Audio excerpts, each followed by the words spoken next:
de muziek.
Een slaaienslag.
Dat ik ben hier, ja. Wat ik doe, niet moet dan gewoon de handen denken. Dat is toch niet aan, dat weet ik. Als je maar rekening voor de moment dat is. Maar die in de hoek. Ja, ik denk dat is toch niet rijden.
dwars erheen varen?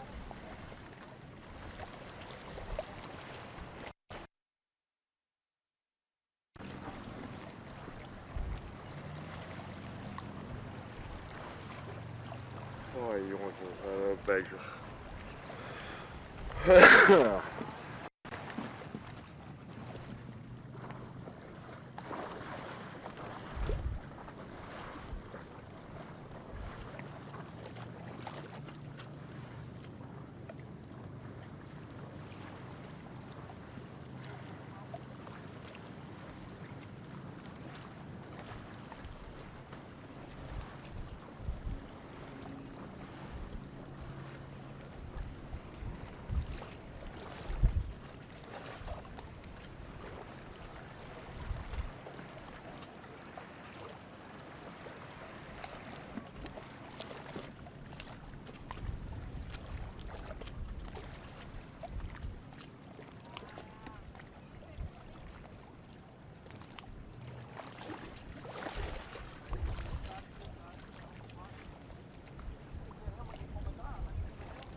Hoi.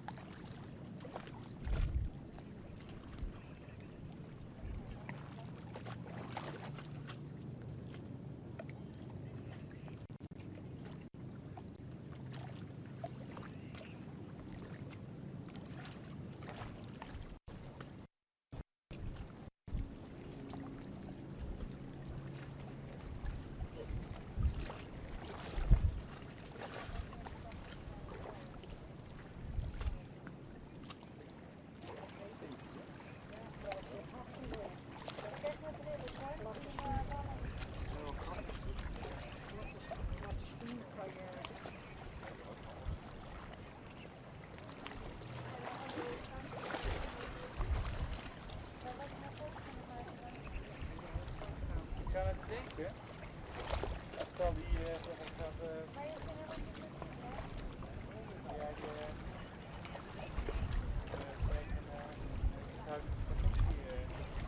als wij dan kennen ook misschien als stel die nou ik denk gewoon super leuk van kamer. Maar anders dan zouden we ook in kijk wat kunnen eten.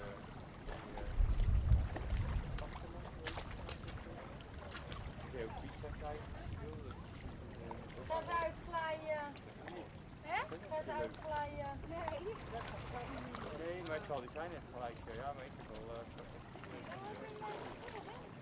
ja, Maar zo'n gietje, dat kan je niet helemaal mee een gietje. ik denk misschien zit het wel in. Ik ga net zo goed thuis komen.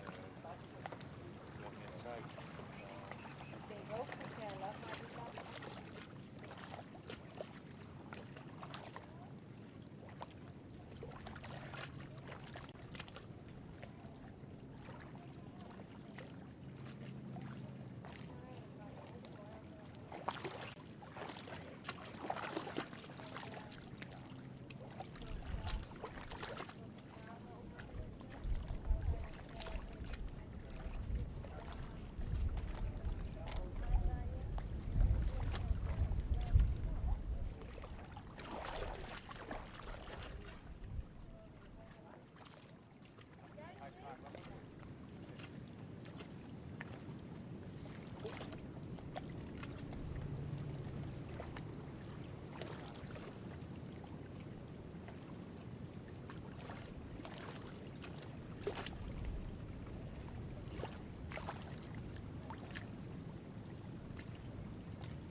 Goedemiddag, welkom bij het Iepen Fries kampioenschap scootiezielen, de IFK's.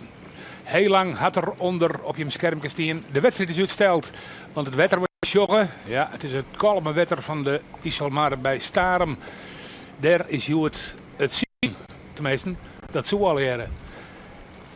Van de morgen, alle klassen eruit.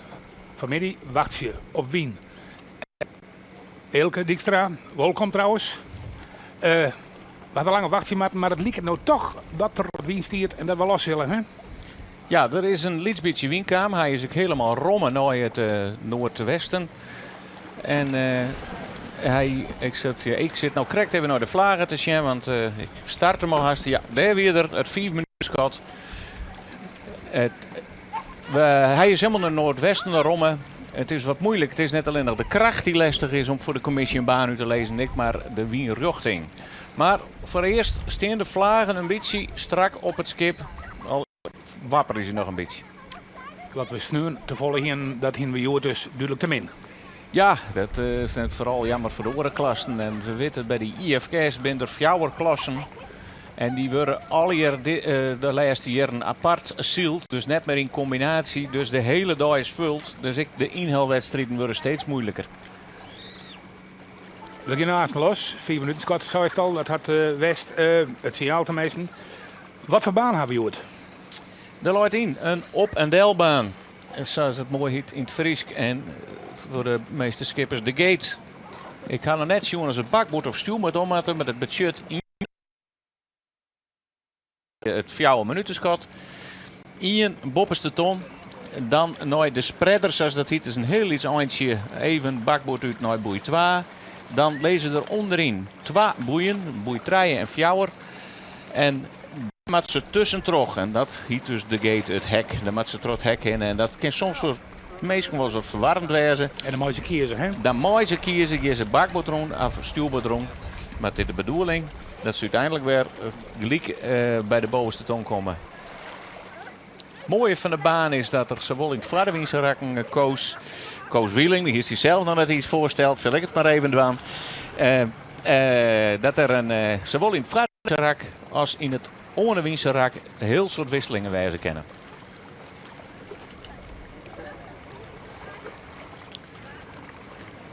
De LB, de Lucas Bauma. Dat is Lucas Bauma, maar de Rutte Pier. Want ja, dat is zo. We kunnen weer wennen. En daar was er 14 dagen SKS op zitten. Mooi kampioenschap. Had ze trouwens nog wel nog te nou onder de IFK's? Ja, het is mijn oude club natuurlijk. Ja. Dus ja, die mag ik wel trouw blijven, maar zeker. En deze man strijd ik krijg zijn hut voor. En de meeste skippers, of de meeste, een aantal ken ik nog wel in ieder geval. Daar had ik nog zijn wedstrijd zield. Dus voor mij zullen we nog wat makkelijker onthouden deze zeiltekens dan bij de SK's. Ja. Nou, ik kan er even een studie van maken. En volgens mij zit het meeste erin. Ja, dus was het al zelf. Hoe lang was het trouwens bij de IFK's zield? Ik leeuw dat ik een hier of Santje zield heb bij de section Santje hier. Ja. Oké. Dit is volgens mij editie 36 van het kampioenschap van de IFK's. En voor de joggers, Elke had 2 keer het kampioenschap hellen in de Grutte A in 2002 en 2003 volgens mij. Klopt helemaal. Nog een liedje 2 minuten. En het zou mooi wezen hè, dat we de Wien nog wat onhelpt. En dat we dan nog een mooi oerke krijgen. Want ja, al deze mannen hebben natuurlijk sneeuw en ik van de wallijn. En hier presteren kan. Nee, en dat is altijd heel zoer om zijn wedstrijd te beginnen. Omdat er, je bent er helemaal klaar voor. Wacht je. En we zien nu al, de wiels een oorlog minuut is, dat deze skippen al bezig zijn elkaar boven de boei te drukken. En deze boei, dit is de indrington, zoals dat een heet. Dat is een boei om een beetje het startskip wat te beveiligen. Dat ze net op het startskip komen. En daar moet je net terug in. En dit is net volgens mij de Lietse Lies. Die hier al fout gaat, gelijk in deze procedure. Ja, de Streetberg luidt er tussenin, dacht ik. Streetberg die drukt hem boven de tonnen uit. En Ton Brundel kan gelijk al beginnen om een te maken. En met deze win is dat natuurlijk net fijn. Zit op minder dan een minuut van de start hoor. 16 scootjes. Binnen een paar meer is bij de SKS. Totaal 60 scootjes. Dit om het kampioenschap van de IFKS Maidoggen in die fjouwer.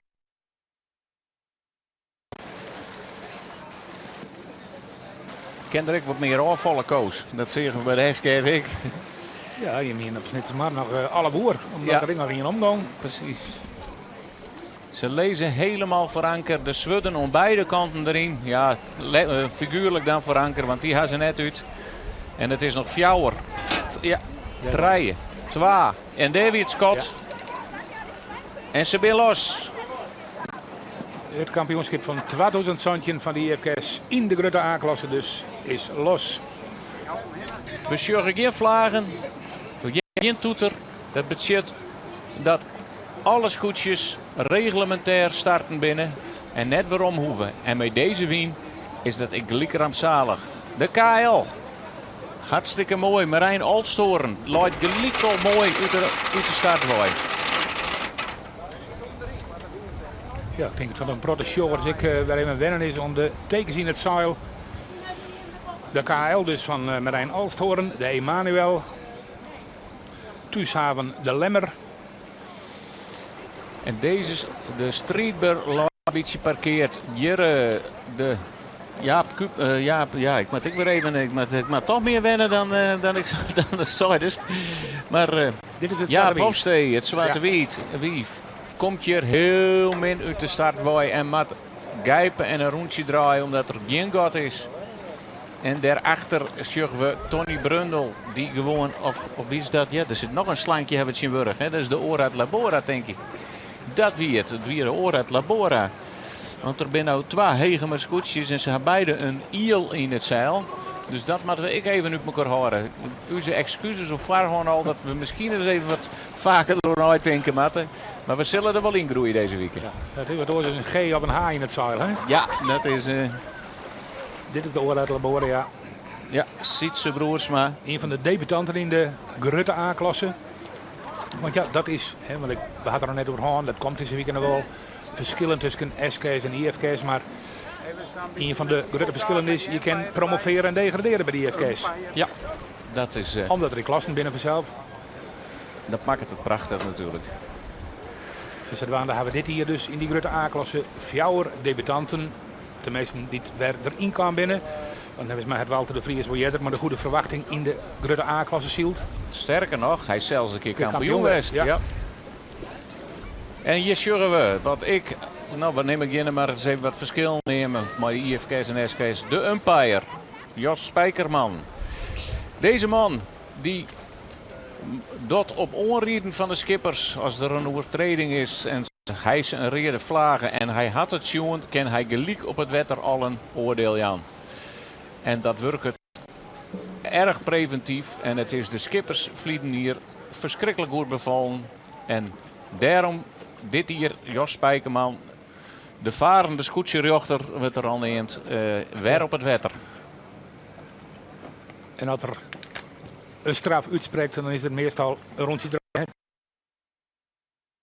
Dat is reglementair, dat mag hier ik. Dit is volgens het witte boekje Vlieten Wieken heb ik me er ook al aardig in verzint. Daar zit ik weer even het verschil in, de reglementen.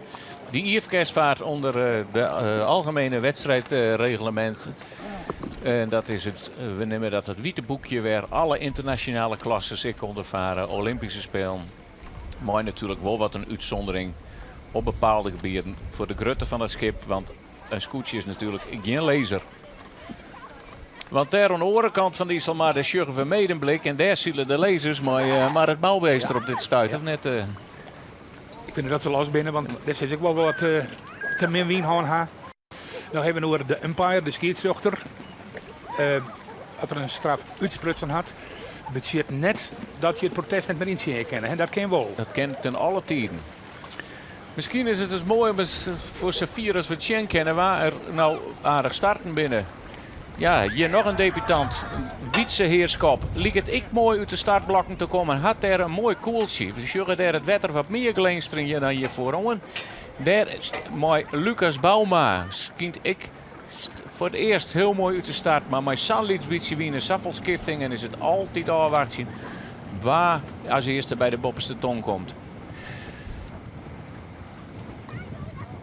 Opvallend in deze vloot is ik, nou ja, natuurlijk wat zo, hè, bij de SK's.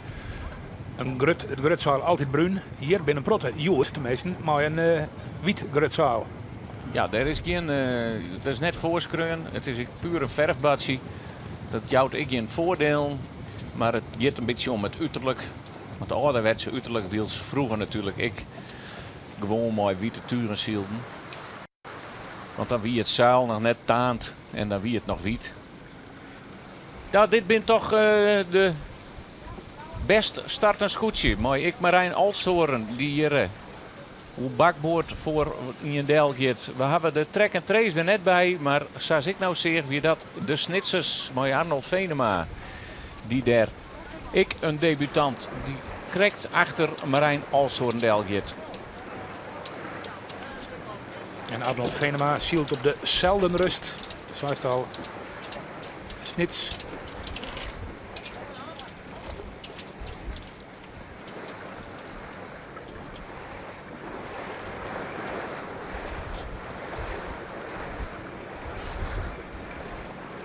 Ik zie ook naar de vlagenbuis op het wetter dan. Kon er nog wel wat meer wien komen. Dat zou mooi wezen. Ah, deze kabbel je toch mooi terug hier. En daar moest Arnold Venema draaien voor de kampioen van Vlieden hier. Die gelijk zelfs ik hoe start het. Het makkemerscootje. De 6 gebroeders van Klaas Couperus. En een orennoviteit bij de IFK's is de GoPro. Dat zich dat cameraatje achter op het helm houdt. Bij mij ze hun eigen wedstrijd registreren, maar ik eventuele protesten kracht bijzetten kennen, toch hun eigen beelden te brengen. Dat mooi ik Tjinburg.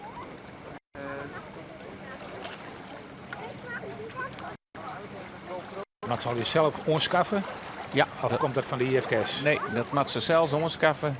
Had ze het al eerder of wist dat net? Nou, de meesten hebben het nou wel, hè? Hier in de A-klasse zeker.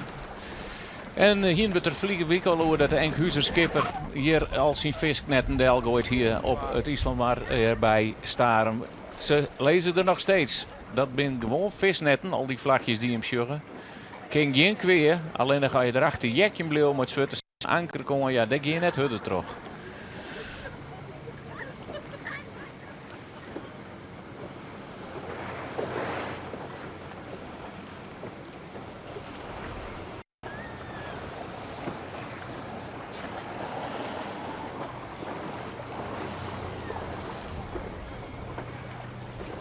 Arnold Venema, mooi adviseur Harry Amsterdam achterop.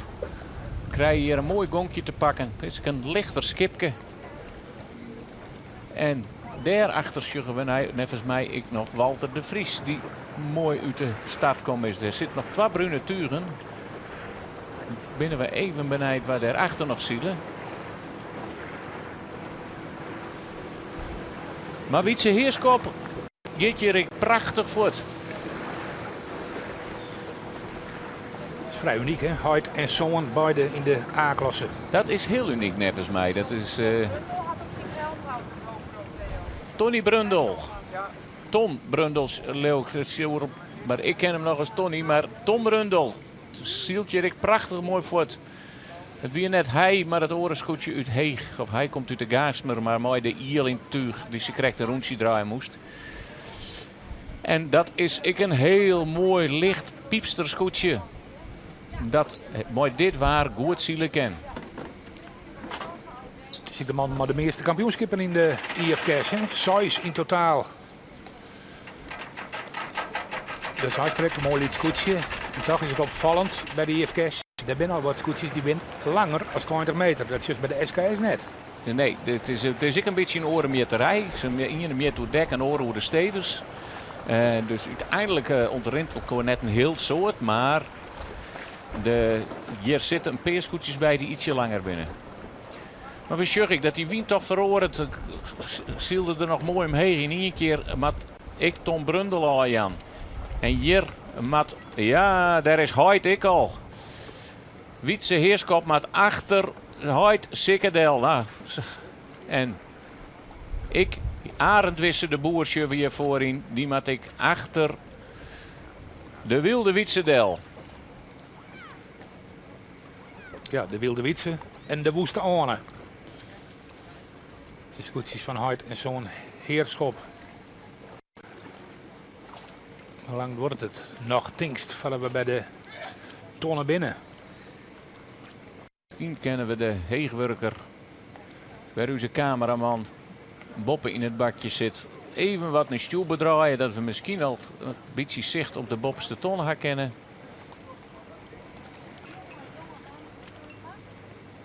Maar het gaat net hutjer. En het is zaak om heel rustig te sturen. Net te kniepen, maar gong in het schip houden. Want als je de gong in houdt, dan kom je van vlaagje naar vlaagje. En dit met een strijdbewijzer, denk ik. Die had een hele orenslag keersen. En Zak kan het dan straks toch wezen dat het heel oors uitkomen kan. De strijdbelui helemaal stil bij het startschip.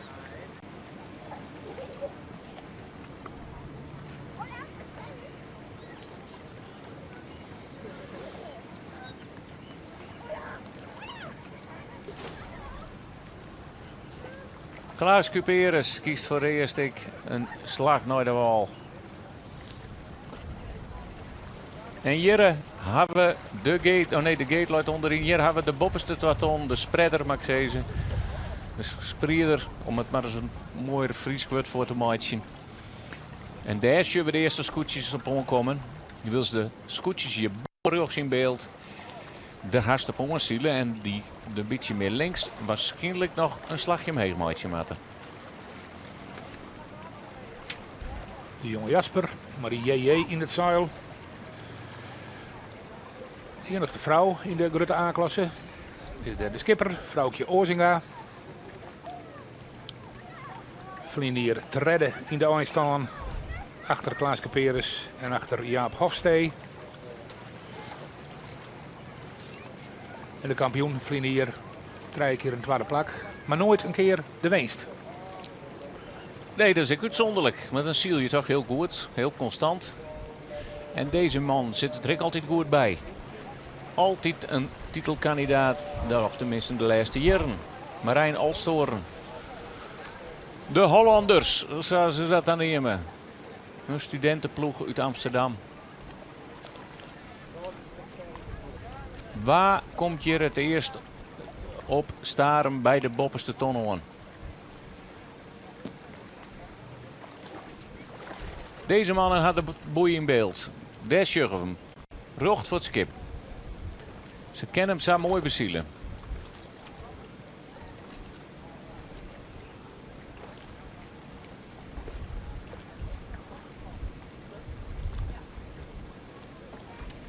Wils ik de orenscootjes hier links, die kennen een volle hegere koers. Dat betekent dat de KL hem wat oerzield had. Maar mooi dat lichte waar, kun je dan wel wat rommerzielen en krijg je volle meer gang.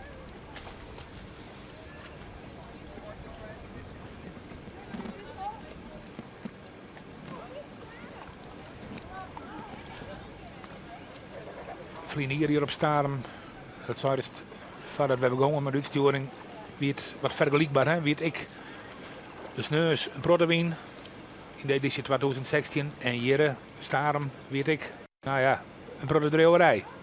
Ja, toen weer de haast dezelfde omstandigheden. Alleen nog, ja, krijgt iets minder wien op. Hielp hem zat het daar nog trok in koer. En iets meer deze, maar het is een haast vergelijkbare situatie. En we hopen dat de wedstrijd helemaal uitzield worden kan. Want ze hebben al een wedstrijd minder. En de voorzissing voor morgen is ik net al te hudde wien. Stuurboord op de bopperste ton. Dan moet je wis wezen dat je voor alles deel kennen. Want anders komt er vaak een hele klofte schoeten op mijn rij aan.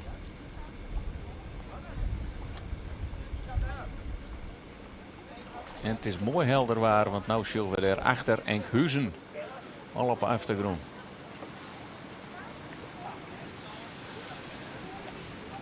En de tonnen in beeld. Ja, ze krijgt ze helemaal. En het wordt toch nog een heel schoft. En vatten ze er binnen.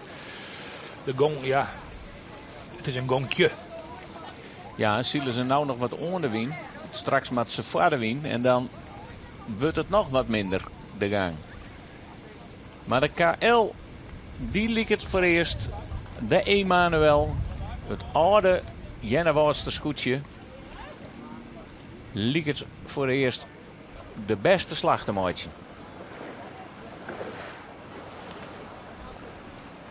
Hier de orendebutant, Sietse Broersma, die moest ze correct weer om bij de start. Die waren boven de boei drukt. Maar had hij dan de goede slag gekezen? Hij had je wel een mooi windje hier. Ja. Het zuid met dit waar heel niet. Je kan sap van achter naar voren. En omgekeerd ik. Dus morgen we een gelokzielerij. Nou, de factor gelok kan erin zitten. Maar ja, je kan de wien ik op ziekje. Daar hebben we hem al. Mooi een minder start. En dan toch hier achter Samoa in. Prachtig ophellen.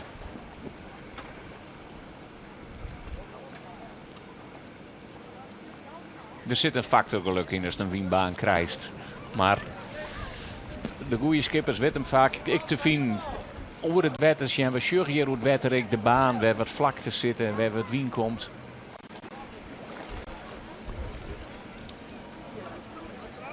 De KL draait nou als eerste ton.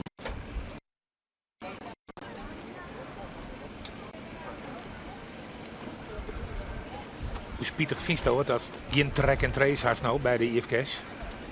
Ja, het is voor u, dat ik denk ik voor de meesten thuis om vaak mooi om te zien. Het is voor u altijd mooi even een steunpuntje om even te zien van waar kunnen wij ze vinden, waar zitten ze, is dat het skip dat het hier. Want we kennen net altijd in de silence en dat we toen het goede scootje hadden. Dus we kennen u zoals verzinnen, maar het is toch spietig het zo wel. En het is voor skippers zelfs ook prachtig mooi altijd vaak. Van wat deden wij in die route? Waar verleren het of waar wonnen we het? Maar hij mat nog een keer een slagmaatje. Hij gaat nou op bakboord. Het is dus toch nog een slagje naar de bovenste ton voor de KL. Ik meen dat ze er al wieren, maar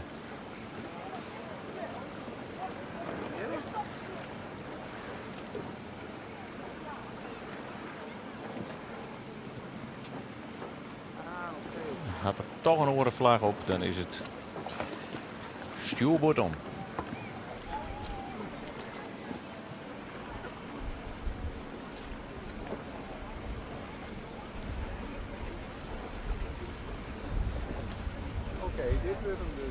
En dat doet de drok. De E in het grutzaal, de Eeltje 2 van Jeroen de Vos. Het zwarte wief erachter had een mooie gang. Het skip wat door de formule van de IFK's vliegen hier heel wat ballast innemen moest. Waarvan iedereen dacht, nou dat wordt niks meer. Zielde direct vliegen hier als een duvel van trog. En ik nou met dit lichte waar, rent hij weer prima. En nou gaan ze als eerst om de bovenste tonnen heen. Koos de Kestemsteenletters zoals noteerd huis. Want ze hebben toch redden. Marijn Olsthoorn. Mooi. De Emanuel.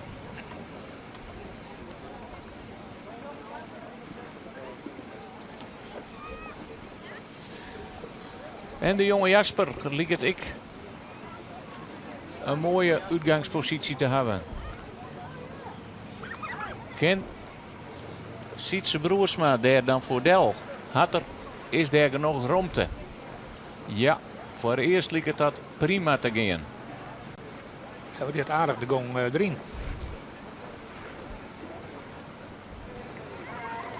En ik door Iel. Tony Brundel komt erachteraan. Had die genoeg ruimte. De jonge Jasper had Flarang. Wat doet Tony Brundel? Maar ze aanhouden. Dat is een beetje moeilijk te zien vanuit deze positie. Ze sturen wel wat op. Tony, ja, ken dat wel. Ken dat wel. Nee. Ja. Er wordt wild met Helmut. Er wordt wiest. Maar komt er ook een sanctie. Dan worden we een protestvlagje. Ja. Tony Brundel in conflict met vrouwtje Ozinga. Volgt er bloed uit. We hebben de vlagen nog net zien, maar er waren vol drok wiest. En daar biedt ze heerskop mooi ertussen. Ken die de draaimaaitje. Er komen nog wel een paar op bakboord aan, hè. Net de betiet zoek ze.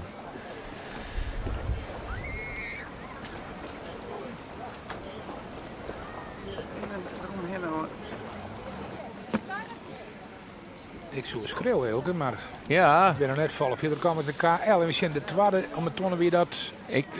Dat is de oor uit Laboren. Ziet zijn broers maar zeker. de oren het laboren, ja.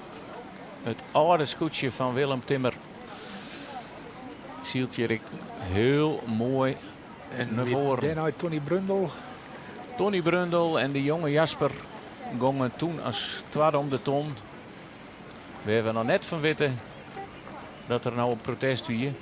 En hier zeggen we Arnold Venema die onder het tuig doekt van vrouwtje Ozinga. Ja, daar zeggen we een rede vlagen. Maar dit is weer bij een oorschoetje. Dit is de Utentus. Die hebben we net mooi gekregen. De Utentus. Ik een rede vlaag in het stuurboord, want daar is ik een situatie west. Klaas Cuperus, de regerend kampioen daaronder. En daar komt hij in een stuurboord aan. Lucas Bauma, stuurboord. Jongens, het is moeilijk zielen, ja, maar staat het iets beetje gang.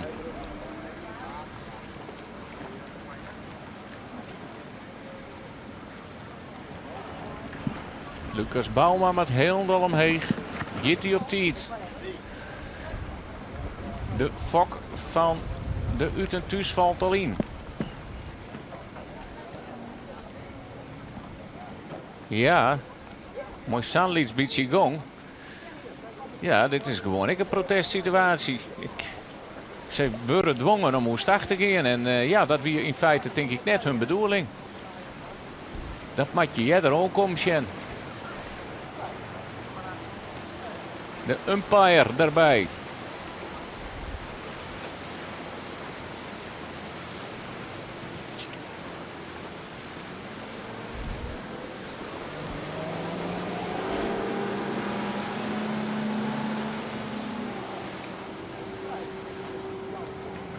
En een hele vloot die daar alweer tussen doekt.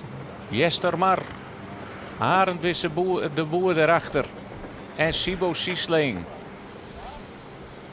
Die houdt net zo van het lichte waar nevens mij. De Ilkje.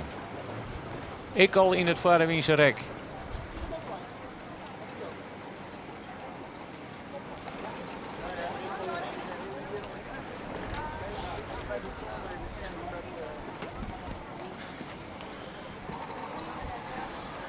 Want nota in een protestvlagen zien bij de Utentus. We weten net welk schip dat is. En we weten ik net dat vrouwtje Ozinga de protestvlagen lutsen had.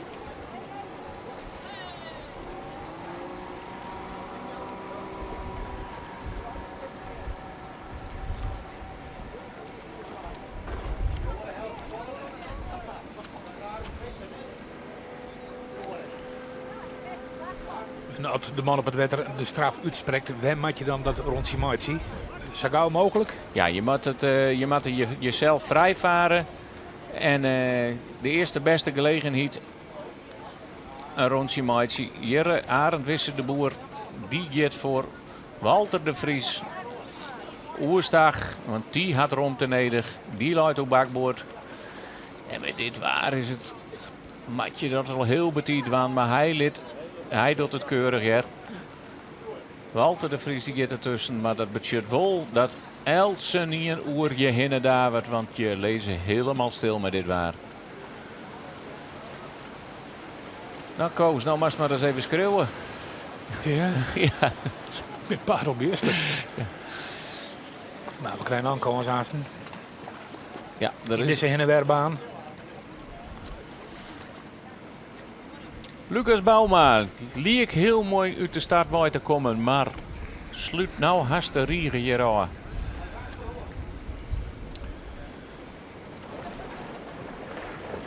Het Gedikster scootje.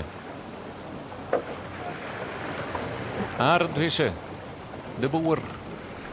Laat hier wat parkeer bij de boei.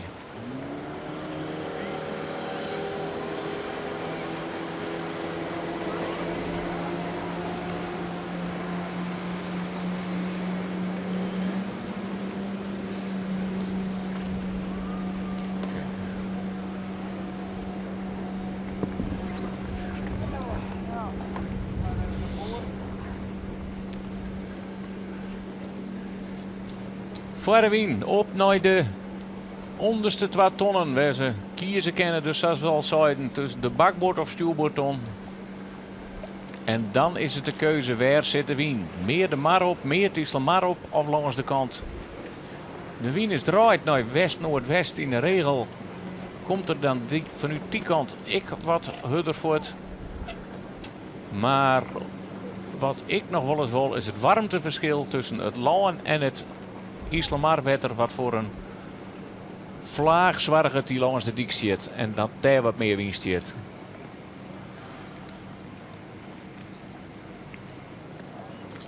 De Snitsers kiezen de stuurboordskant, wils de KL de bakboordkant kiest.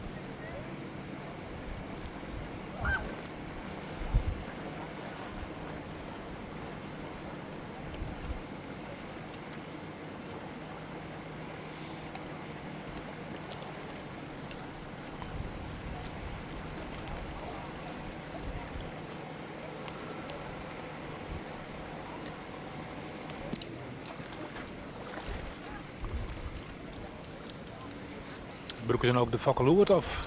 Ja, nou staat overal de Ja? fokkeloert zit erin. Ja. En zelfs de vaarbomen drukken ze in de fokken om nog wat extra profiel te krijgen. En het is nou, zoals we al zeiden, het gedikste scootje Arend Wisse de boer. Die als laatste om de tonnen komt. De 3 gebroeders. Het oude scootje van Langwar. Wat zij een perialien oernam ha en helemaal opknapt ha.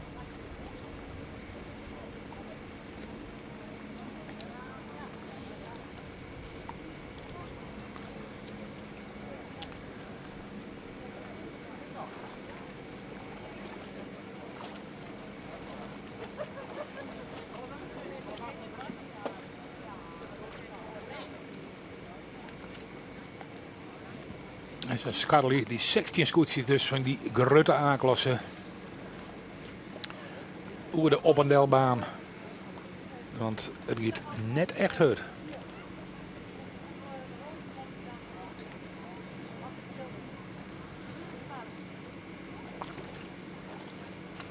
Dan weer bij de SKSA, daar de donder over die nieuwe zeilformule. Hoe is dat bij de IFKS? Ja, dat is toch redelijk soepel verroen. De skippers binnen zelf, ik onderslag gegaan. Jeroen de Vos had zich er onder oren mooi bemoeid. Hij, zeker heerschap nevens mij, Kees Hermsen en Wietse Bandstra. Ja. Die van jouw man. Ja, en, maar Jeroen de Vos is Ja. scheepswerktuigbouwkundige, of ik weet dat de architect, maar hij ontwerpt ik hele grote skippen. En dus zit ik in dat wereldje. En daar hebben ze je kennen een hele soort formules bedenken. Bij de SKS in de Periline heel ingewikkeld en dan snappen ze het. Is het gewoon net meer te begrijpen. Dan zitten er zoveel verschillen en variabelen in dat het net meer te trochen is. En hier is er toch een 2 lijn mooi en waar ze fjouwer ironieën hebben voor te bereiden. Een nieuwe formule starten en ontnauwt Jerk daar alleen maar positieve gloeden over. Want de Kiertse krijgt al even over Jaap Hofstede die er Gleo has 2 ton bij in het skip moest. En toch heel goed meestielt. Ken ik wat dwam uit gewicht. Hè? Je kent het als een scootje is altijd light wat of voorroer of achteroer. Dus je kan het op een bepaald plak plaatsen in het skip. Stel dat je wat in de kont hangt en je doet het wat naar voren. Dan had het alleen nog maar een positief effect op je ziel. En dan lees ik al die scootjes van de IFK's die ben in Driels geweest bij de werf van Piet ten Woude. Daar zijn ze al hier omheen geweest, geloof ik. De meeste SKS-scootjes er ook omheen gaan. En daar zijn ze al hier weer metten en weren. En wie het vliegen hier geloof ik nog alleen nog de A-klasse, maar nou ik de C en de B-klasse met al hier rond die nieuwe eisen voldaan. Wil ze toch zorgen dat er wat winst zit. En ik een beetje uit diezelfde hoeken bleef. Dat zou mooi wezen dat we gewoon toch een eerlijke wedstrijd houden. En dezelfde man lezen nog op kop. Al lezen ze vol op een rijtje. En ik bied ze heerskop er nog prachtig bij. En hier kan alles terug dat mooie vaardenwinsterrek. Alles waar iemand kan dreeuwen en kan je krijgen op nij weer een wedstrijd. En dat is wel eens het nadeel van een driehoeksbaan.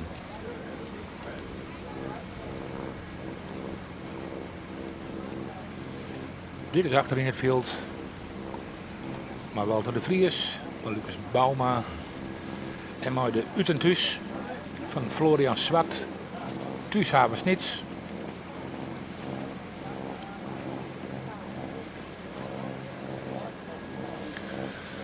Ja, hier zitten nogal wat potentiële kampioenskandidaten. Ja, in feite alle hier wel. Al jou je altijd de promovenda ietsje meer respect. Maar al deze scootjes hebben alle hier wel eens een keer heel mooi zield in de A-klasse. Ik de Utentus, Florian Zwart. Het oude scootje van Henk Rechts, wat altijd in de bovenste geleding en mooi zielde. Marijn Olshoorn gijpt hier om de bakboton en besluit als eerste de slag naar het strand te maken. En hier had ze even nog nooit denken kennen van wat is onze tactische beslissing. Maar je had net nou altijd voor het kiezen, want we zullen hier gewoon wel een soort scootjes naast elkaar lezen. Dan kan je wel zeggen, ik wil om die stuurboordboei, maar bijvoorbeeld hier de tegen mijn scootje, dat kan gewoon maar in je boei pakken, omdat hij toch Tony Brundel, daar wordt dat dwongen wordt.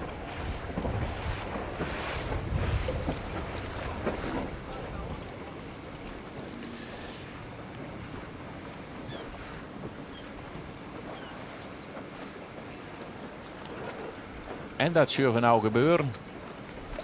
Tom Brundel. De Nestor in de IFK's-vloot. Thierry Jeroen de Vos. De langstzielende skippers in deze klasse.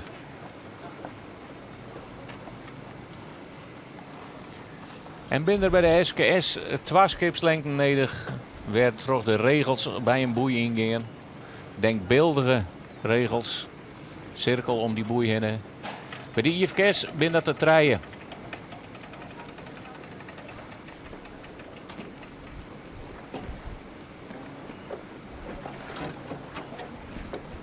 En dan zeggen we gelijk al dat Sietse Broers met wat leger uitkomt en die gijp wat minder maakt.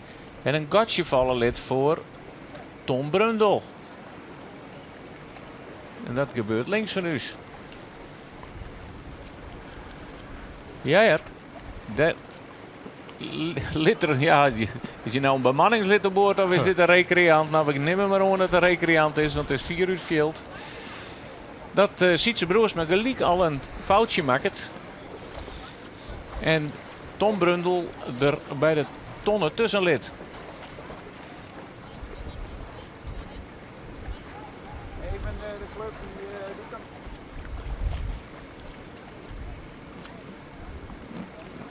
Sibo Siesling. Get helemaal naar de stuurboord stond.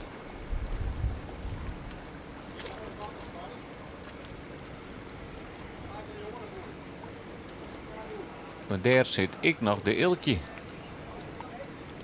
Mooi Jeroen de Vos. Wils deze scootjes keersen haar voor de stuurboordstom. Arnold Venema en Wietse Heerskop. Dan moeten we deze maar even in de gaten houden. Mooi het clubje van de KL, de jonge Jasper. Want die keersen voor de orenboei. En hoe je het heel mooi wist als trek en trace zo'n heerst. Hè? Ja. Want het zicht is natuurlijk, omdat die kiezen mooi hè, het dreig om te bepalen van, nou, 1, 2, 3, 4, 5, 6. Ja, dat is heel dreig. En ik nog hier vanuit de studio, omdat wij gewoon je net hoe het veld uitzien kennen, maar precies nooit de beelden sjuggen die jou ik komt te bepalen wat aan de slag is. Het wordt duidelijk dat de Emanuel, de KL in het zeil, dat die als eerste om de tonnen ging. Dan de Ora et Labora, Sietse Broersma, de Lietselies, de jonge Jasper. Ja, en dan wordt het dreger.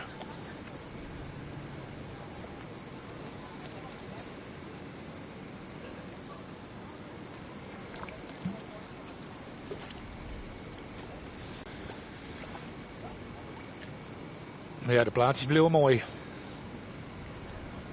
Op het kalme wetter van de Iselmar bij Starum.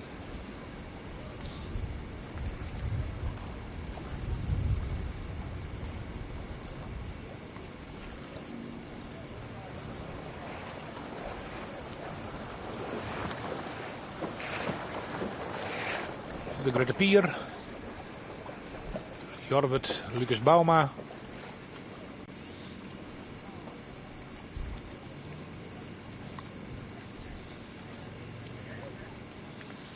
En de W, maar de S in het zeil. Dat is de goede verwachting van Walter de Vries. Sleert. En die moeten de tonnen nog onrennen.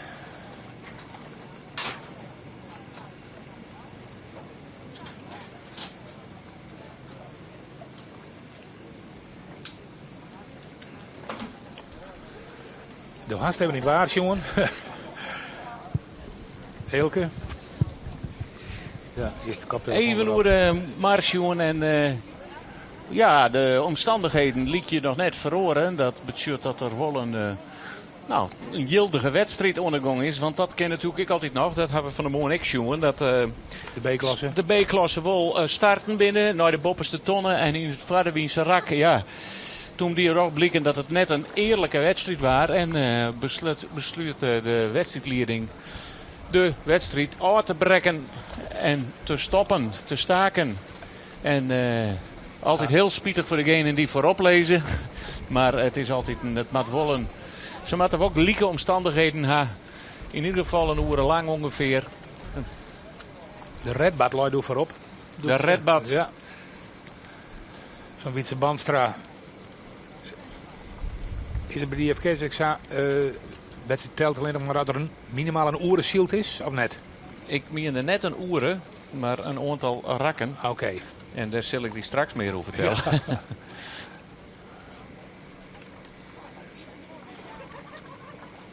De S en mooi stip erachter. Dezelfde rust van Arnold Venema. En dit is de jonge Jasper. En daarachter Ton Brundel, maar de Lietselies. De jonge Jasper is vrouwtje Oorzinga. Die won Vlinier hier op Starum, de wedstrijd. Terwijl er waren toen Klaas Couperus, maar de 6 gebroeders. En op het derde plak Vlinier hier Lucas Bauma, maar de Grote Pier. Nou, wat er dat weer. Docht, Hewitt, het derde plakje bezielen dan. Maar er nog een hele protte scootjes in, Helly, want hij luidt helemaal in de achterruin. En deze mannen hadden toch een beetje mooie gonger in hier. Ik bedoel, het begint zelfs al een beetje wat om te loeken naar de wind. Dus komt een kopje voor het schip. Dat betekent dat er echt aardig zield wordt. En het is toch mooi dat de wedstrijdcommissie zo lang wachten had. Zeker. En hier zorgen we Sietse Broersma die helemaal de kant van de dik bij Starum op zieket. En hoopt dat die wien een beetje heers op de dik steen gaat. Werd dus toch de straks de bakboordslag helemaal terugzetten kan. De Ilkje, 2 officieel. En Sibo Siesling zitten daar ik. En hier hebben we Wietse Heerskop. Die ziet ze krijgt helemaal op stuurwoord en maakt het nou ik die slag. En die liek het daar toch wel wat verlend te hebben. Het zwarte wief, zullen we daar.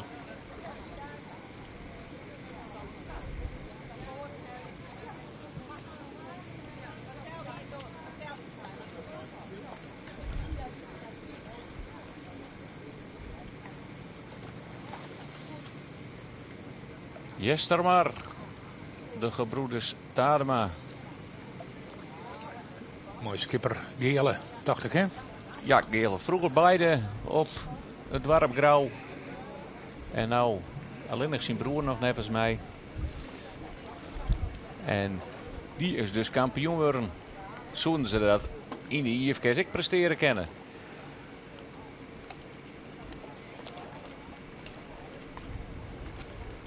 Wietse Heerskop, de debutant. Hele jonge skipper. Zieltje prachtig. Nou, ja, wat zit wezen. Ze krijgt wie die leidt ongeveer een derde, vierde plakje ongeveer, vierde, vijfde. Maar hij liet het nou toch wat afstand te nemen van de kopgroep.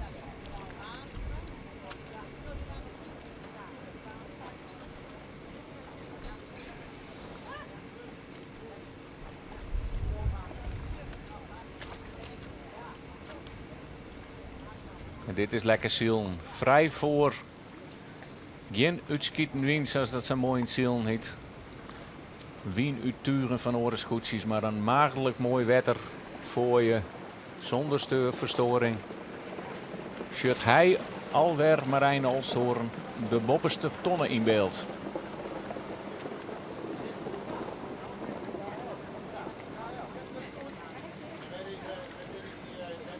Ja, het verschil tussen de eerste en de laatste, dat wordt heel iets groter vanzelf. En wat zei het, is een mooi vrij uitzielen.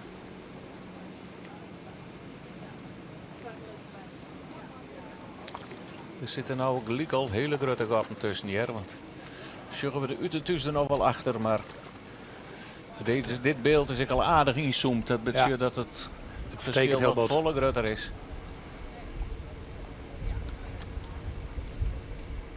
En dan ben we benieuwd weer.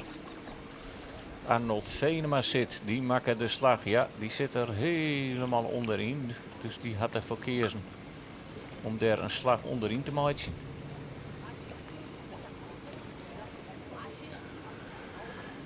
Ja, en Sietse Broersma had kreeg het oren kezen, hè? Dus zoals bij de Walladel. Nou, ik was mooi zien hoe het uitkomt bij deze tonnen. Maar het lijkt erop dat Marijn Alsthoorn nog altijd onder leiding hier.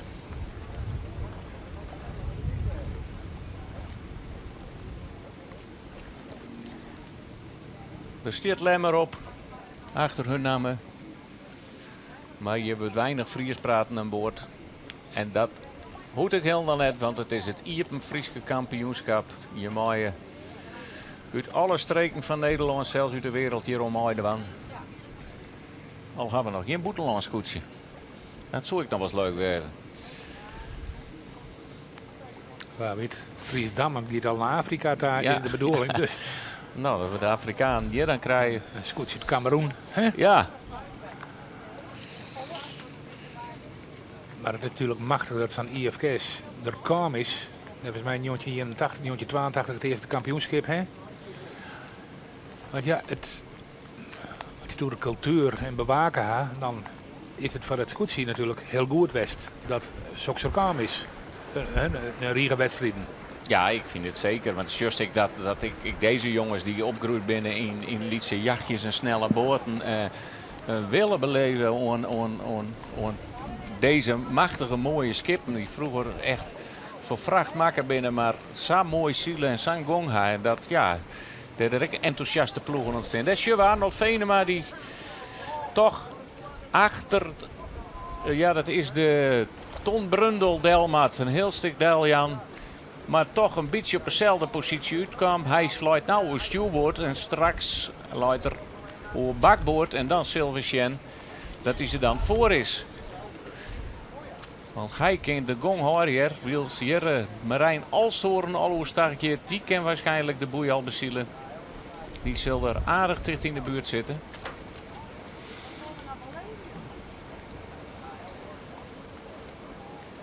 Die had de boei voor de kop.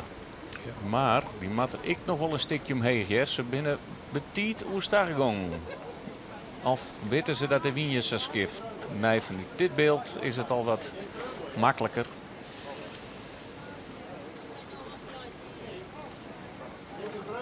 En daar zien we de GoPro achterop. De camerabeeld. Nou, het zou ik wel eens mooi wezen dat die beelden tijdens een wedstrijd even uitgestuurd worden. En dan zien we soms vooral met de Wien soms hoe er voeteren en wordt of net. Hè, of hoe rustig de skipper is. Het zie het in de Formule 1. Dat zou hier ook nog wel eens leuk wezen. Ja, het hutfietsen begint er ook mooi, hè? Ja.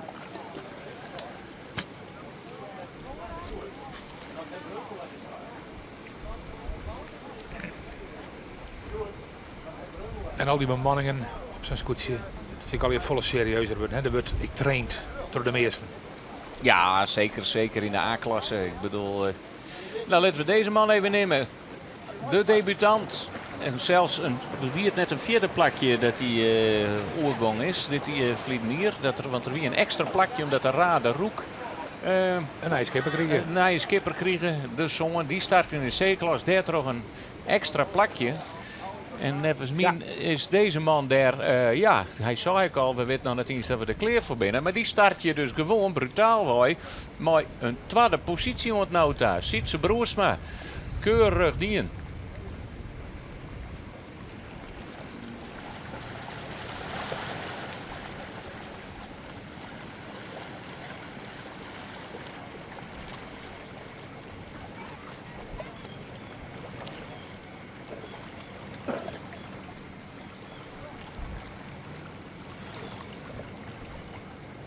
Dus de KL al om de tweede boei gaat. Dit is gewoon even wat we al uitleiden. De boei, even de spreider om even het veld uit te krijgen.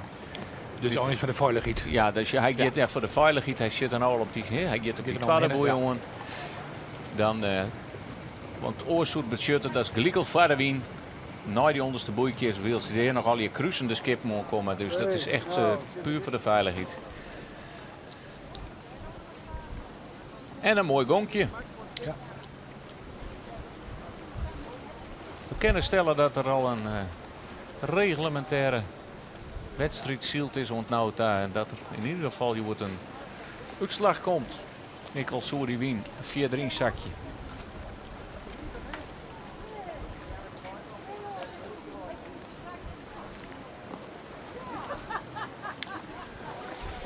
Twee scootjes dus om de tonnen heen. De Emanuel, KL in het zaal en de Bit en Werk, want dat is Ora et Labora van Sietse Broersma. Die mooi man op het thuismeter zielen, hè, want morgen binnen we op Heeg. Morgen ben wel op Heeg. En hij liet zich, ze krijgt nog verschalken terug de oren. Hegem scootje of die uit de gaas maar dan, maar dat ik thuiswetter beschouwend het Hegem maar die is hij toch brutaal voorbij zield. Wils weer de snitsers Arnold Venema op de jonge Jasper al komen sjuggen. En die maat de oerstag, die maat de Romtejan voor Arnold Venema. En dat doen ze goed, dat doen ze net twijfelachtig. Dat lieten ze net een vakje klapper. Nee, gewoon helemaal oerstag. En dat ken je beter van. En die gaat oerstag. Ben ik toch benijd met de liedste lies is van Tom Brundel.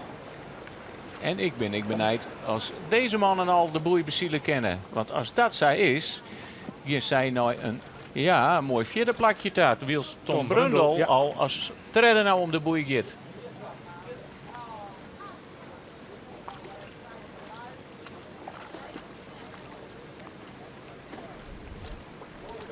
En dan toch die dat ik keurig, hè. De woeste oren.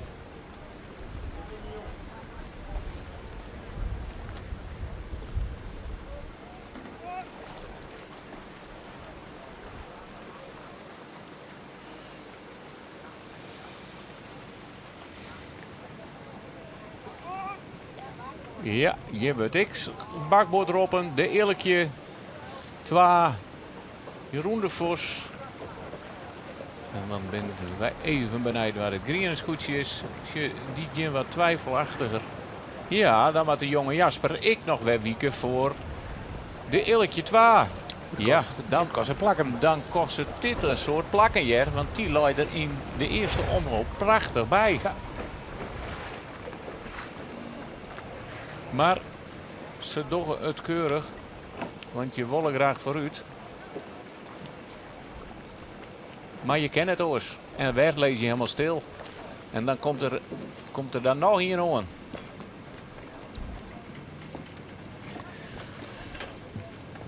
Sibo Siesling, daar weer achter. Maar die kan de jonge Jasper net rikken, want die zit er nog een handje achter.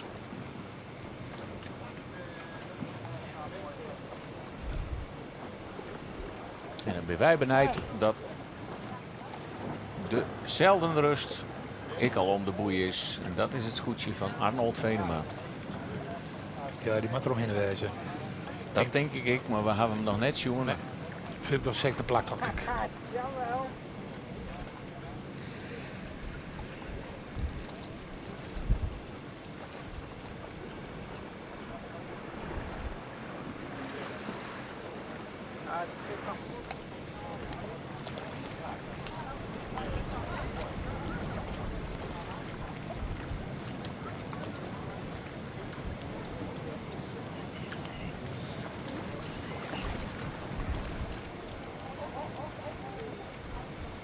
Komen er nog meer aan op bakboord?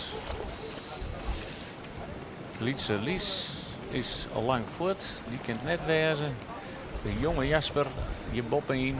Kent die nou je voordeel? Of matten ze weer omheen? Ja, dat kun je wel. Dit liep het voor eerst. Ja, ze hebben ik al, ze zie ik al net zo heeg onder wind. De scoort is ik al wat vierd. Maar Sibo Siesling had er wel last van. Ja. En die mat nog een keer hoe stag. En bedaar het hem mooi helemaal in de achterlijn.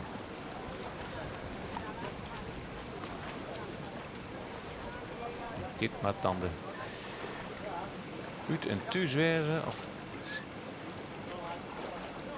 nee, want het is een bruinscootje. Gele Tademapper, dat zijn de makkemers die daar nou nog tussen stekken. Wils Gele Tadema, Jester maar. Zei dankjewel, ik hou mijn gonkje. Ja. En ik kan maar dat gonkje gewoon onder hem tuigen terugstekken. Ha genoeg gong en ken de boei helly.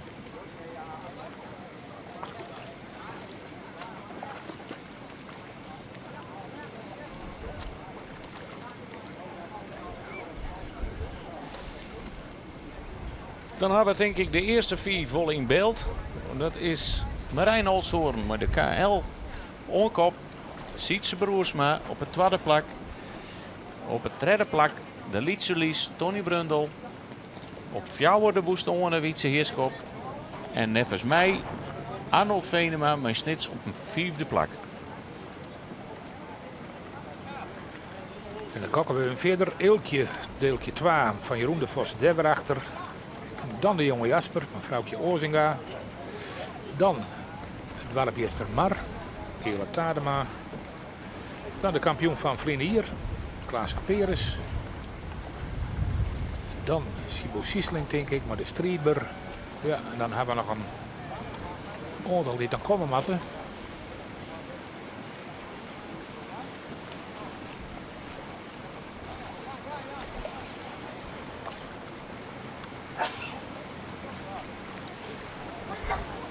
En dan maar een beetje loeven. Want je wil natuurlijk net dat de wien uit je zeil noemen wordt.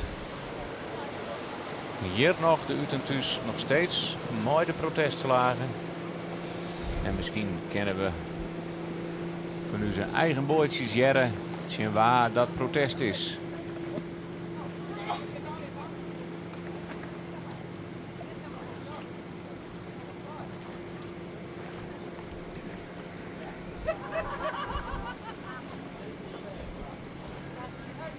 Sikke Heerskop, daar weer achter.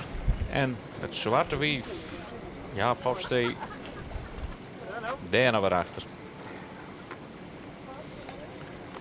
Dan ben ik alleen nog Lucas Bouma even nu tegen Verlen. Hebben we die nou mist, zit hij er nog tussen, want die ging toch wel heel mooi nog in het rijtje mooi. Daar is Lucas Bouma. Wat is daar gebeurd? Die draaide toch prachtig mooi. Of wie er daar al in het laatste raakt? Nee, oh, ik verzin me even weer. Ja, we hinterloor dat het Jordan was gewoon die wie ik al net zag. Maar die zielt nou wel steeds verder achteruit. En Walter de Vries, die moet er ik nog weer achter zitten.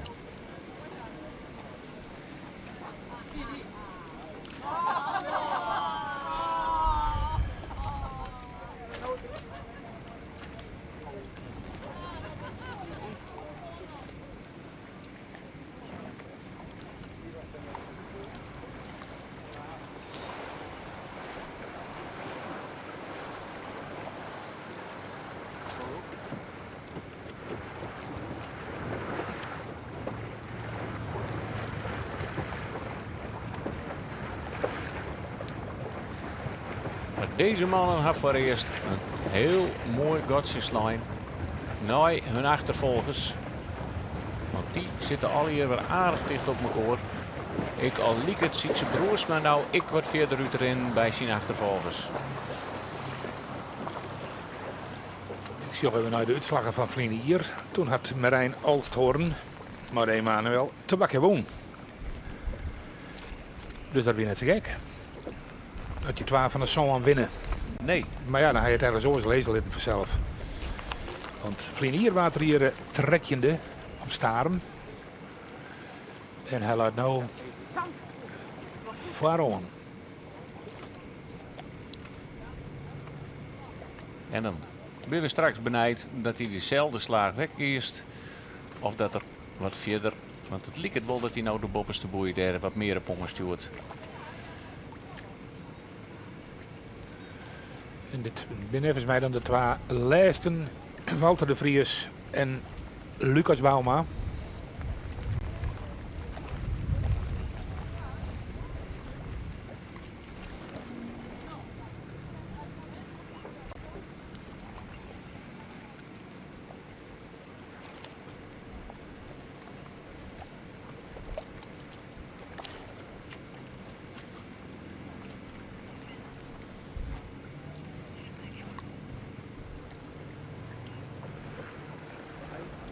Toch meer deze queen en we hebben nog helemaal.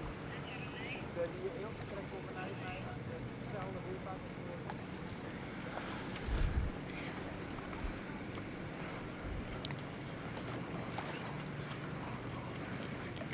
Ja, ik had er 16.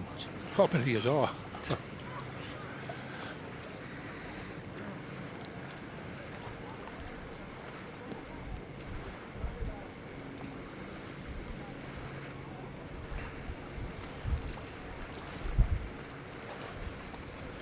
En deze mannen gaan alweer op waai naar de bopperste ton.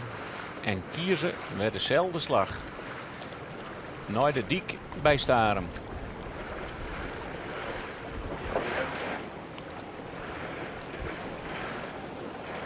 En het lijkt het wel dat die wien wat draait.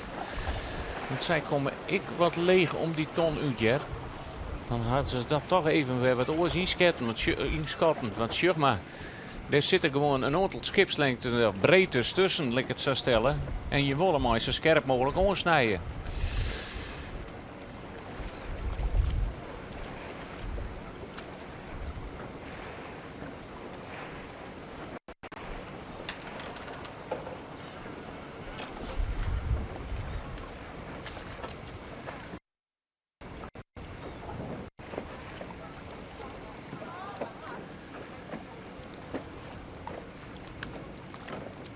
Sietse Broersma.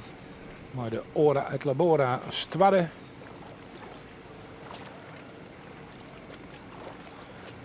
En ik denk dat de top 3 nog gewoon de top 3 hetzelfde is wat Ton Brundel, maar de Lietse Lies.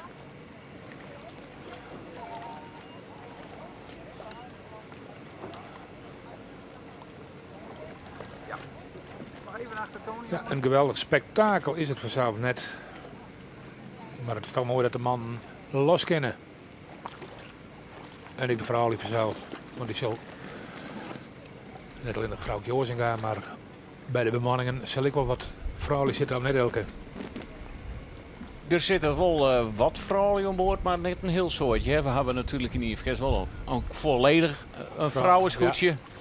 Maar die zielt nog wat in de legere regio. En dan ben we benijd dat de avonturiers van ze krijgt. Wietse Heerskop en Snits. Venema. Ik neem ze maar Snits, er zit SN in het tuig. Wij voor dezelfde boei kiezen. Het is een heel lang voort op het wetter, dus de kieker moet er al even bij. En Arnold Venema maar dezelfde rust kiest voor de bakboordboei. En Wietse Heerskop gaat weer naar de stuurboordboei. En ik haast wel gelijktijdig, dus dat is ik weer even netjes om dat in de gaten te houden. Wat dat oplevert voor de beide mannen. En dan hebben we het even bij over de posities 4 en 5.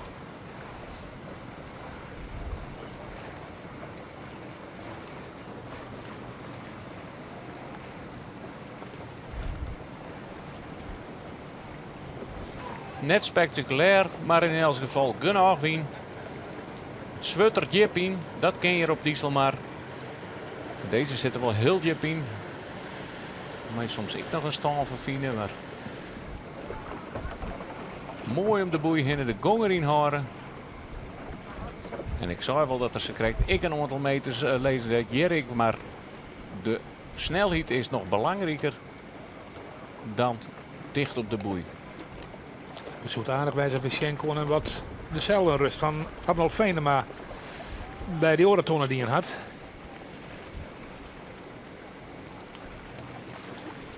Voordeel daarvan is wel dat Wietse Heerskop gewoon net de wien had. De uitschieten wien van deze scootjes. Want zij cruisen wel helemaal onder het hele veld terug. En ja, dat houdt toch even op. En op het Islamar ga je er geen les van. De fokker bij vrouwtje Meijer. Orenkeuze fok waarschijnlijk. Ja, die weer net tevreden. Die zakken achteruit. En dan mag je snel wezen. Dat kan natuurlijk in Vaderwiense rak. Dan ga je de minste tijdverlies.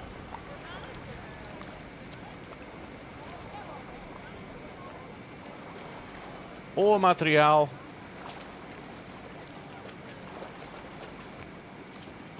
Een wat lichter. Of misschien wat rommer. Maar ja, zit dat ik tussen de eren. Want je zoet een Cezi hebben al voor het lichtste materiaal kiezen. Als je met sokken wien voortzetten. Maar misschien ben de tuigen zo nee dat ze net tijd genoeg hebben om ermee te trainen. En als je dan toch net zo'n goede positie hebt, dan maar wat beziek je.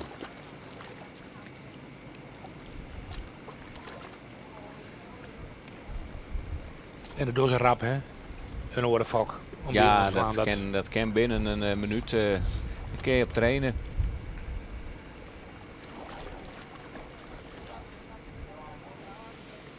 Achterin de vloot. Maar Heerschop senior. Maar Walter de Vries. Lucas Bauma.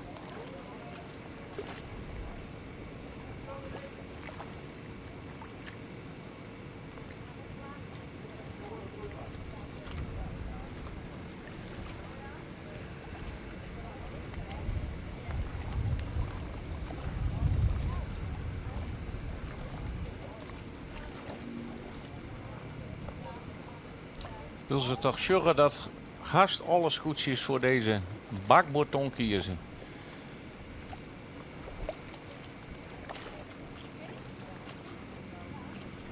Deze dan we net, maar dat komt ook omdat er al een aardig wat scootjes zitten. Maar de meesten maakt ze de eerste slag naar het Lemster strand.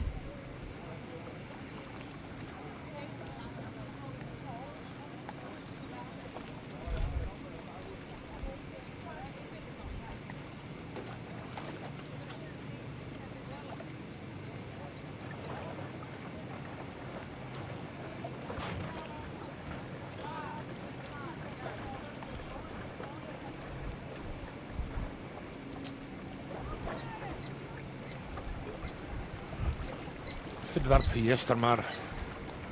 Eerst toilettes in het gridzeil. Dan krijgen we Klaas Peres erachteraan.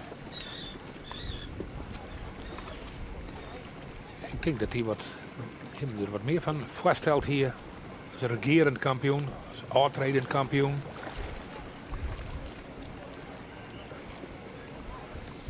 Nou, aantredend, dat weten we nog net, Koos. Dus Hij kan opnieuw kampioen worden. hij kan ja. opnieuw kampioen. Ja.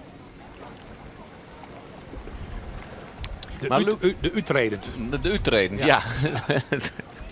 Abdicatie, ja.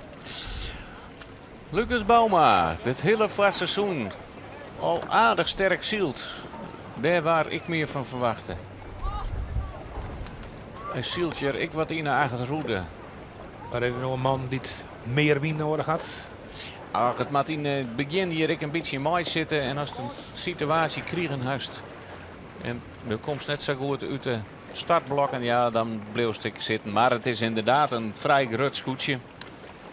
Een vrij zwierscootje. Dat is ik een kampioenscootje. We hebben de gebroeders Los al ooit eens een keer kampioen geweest binnen. Maar is denk ik wat meer een hudde wiensieler. En als we dan de Lietzere scootjes smeller, wat behelleren, skippen. Zoals de Lietzerlies, maar ik de jonge Jasper. Ja, die zullen wat meer met dit waar kennen.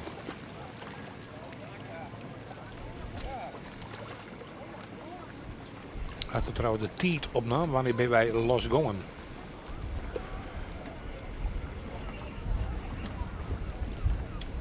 Ja, we zijn nou krijgt iets meer dan een een uur uur. onderwijs. Ja. Ja, dus 4 voor 4 weer de start.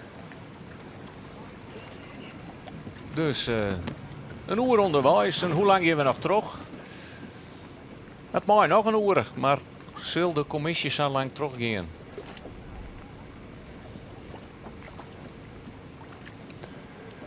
En het is net mogelijk dat ze nog naar deze Noostiertermijn wij litten de Lietse A nog varen. Dat is lang licht. Het is net als mij wel mogelijk, maar Dat dat lijkt mij wel, dat lijkt mij dat Matje dat al van tevoren Ja. zijn had, dat er een inhaalwedstrijd plak financieel en ja, dat is net west, dus deze skippen ben waarschijnlijk al onderwijs naar heeg. Ja. Zoals we al zeiden, dat daar moeiende zielerij is. Het is een hele vloot, 60 skippen met volschippen en alles wat je straks terug de Sloezen maar. Prins Willem Frieso sloes matten. Ja. Altijd een mooi gezicht. Maar de wachttijden kan wel eens oprennen. Maar net voor deze man, de KL. 4 on kop. Zowel in het Nederlands als in het Fries 4. Want ze lezen er een heel aan uit. En gaan de gong goed te pakken.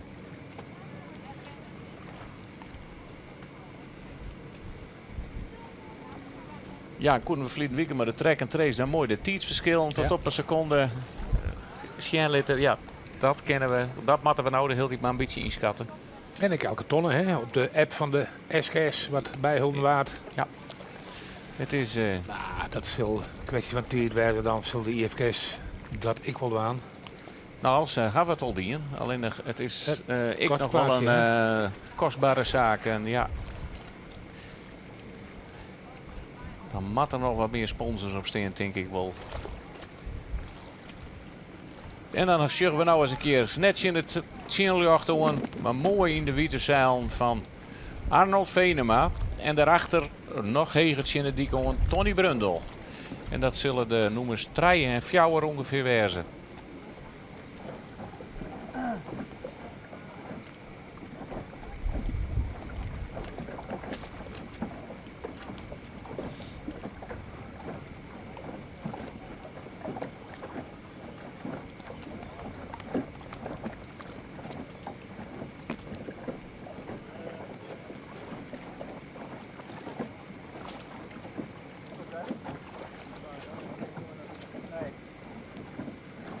En met het lichte waar dan wordt alles er een beetje rommer op zetten. Dat betekent een beetje meer balling. Dat er wat meer druk in zit. Met de fok kun je er net zo volop aan, maar vooral met grutzeil kun je het onderliep wat losser zetten. Sibo Siesling kiest voor een extreme slag. Hoe bakboord om toch nog maar wat in te hellen.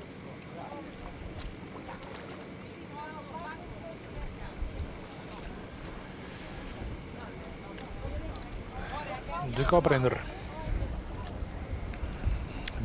Marijn Alsthoorn.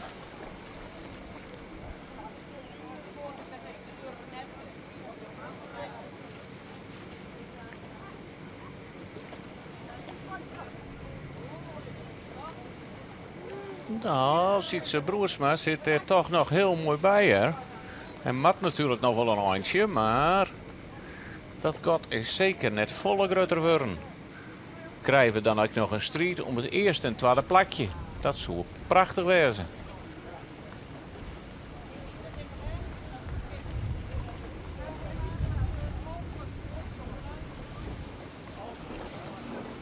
Maar hij mat nog een eindje terug. Maar voor een debutant. Mooi op de plak. Het zit er op het Hegemerskoetsje. Ora et labora, bid en werkt. Nou, dat gaan ze zeker die in. Het bidden en het werken. En het dot vertuten. Maar ik hoop je al dat ze deze week nog eens een keer volle hudderwerkje maken op het scootje. Want dan zullen we meer winnen. Ja, het is altijd mooi in het kampioenschap dat er zo volle mogelijk wisselende omstandigheden was binnen. Dat zowel iedereen zijn eigen specialiteitje kent. En de snitsers. Wierden ze krijgt in gevecht, zoals we zeiden, met de woeste oren. En hoe had dat uitpakt?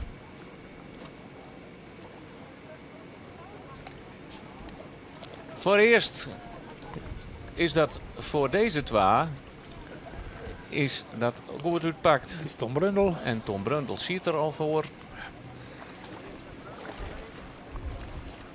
Maar kent de woeste oren de tonnen alle onzielen? Of maakt hij nog een slagje omheen? Als hij omheen maakt, dan had hij voorrang.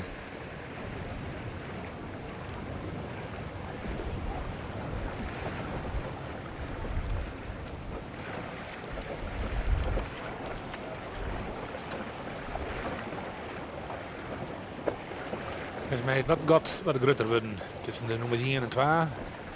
Ja, dat zie ik. Dat rijden. vertekenen ze krijgt toch wel terug eens de camerabeelden dienst om. Maar inderdaad, het gat tussen Sietse Broersma en Marijn Alsthoorn is wel groter worden. En dit gat, deze nummers 1, 2 en 3, die zitten, hebben een redelijk gatje tussen elkaar. Die heb ik hier les echt van oorensgoedjes. Het is de nummers 4 en 5 die de SN, zelden rust Arnold Venema, mooi Wietse Heerskop, die een volle strijd leveren.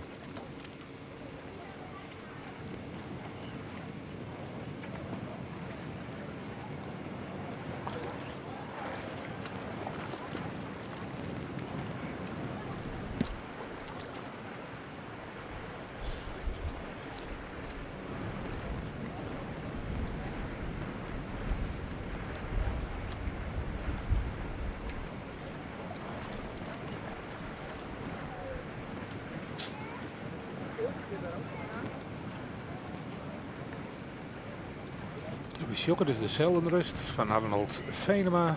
Nu ben ik benijd. Met Heerschop junior zit. Ja, en dat maakt dan ik de Eeltje nog eens. De Eeltje 2 die er dichtbij komt.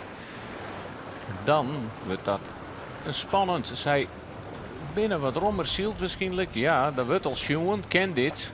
Kennen wij voor z'n del. Zijn we in ieder geval de ton al wat opzielt om het gat wat te vallen te litten. Maar besluit Wietse Heerskop om terug te zetten. Dan binnen ze verplicht. Moest achtergaan. En dan ken je nog maar beter van die positie wat remming in dan alleen maar omheen sturen. Want daar komt straks ik al Jeroen de Vos erachteraan. Het is Wietse Heerskop, zoals het nou lijkt, die als eerste om de ton draait. En had Arnold Venema dan genoeg ruimte om voor de elkje deel te gaan. Ze hebben hem aardig hoesield. En wat doet de elkje? Jeroen de Vos, mag ik zeggen. En ze sturen hem nog heger op. Hij gaat al aan de kant. Ja, dan wordt al bakborst. Daar verliest Arnold Venema een plakje. Wietse Heerskop de vierde. Jeroen de Vos de nummer 5. En nou even zien wat er gebeurt. Je de elkje gewoon terug. Ja, dit is gewoon... Je moet er gewoon terug de wien. En dat vinden ze wel wat jij ervan kennen. Want had de elkje hier les van. Ze hielden hem in feite gewoon een roodje kennen.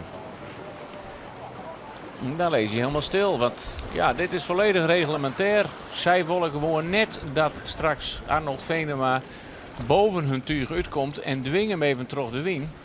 En pikken er daarmee tussen.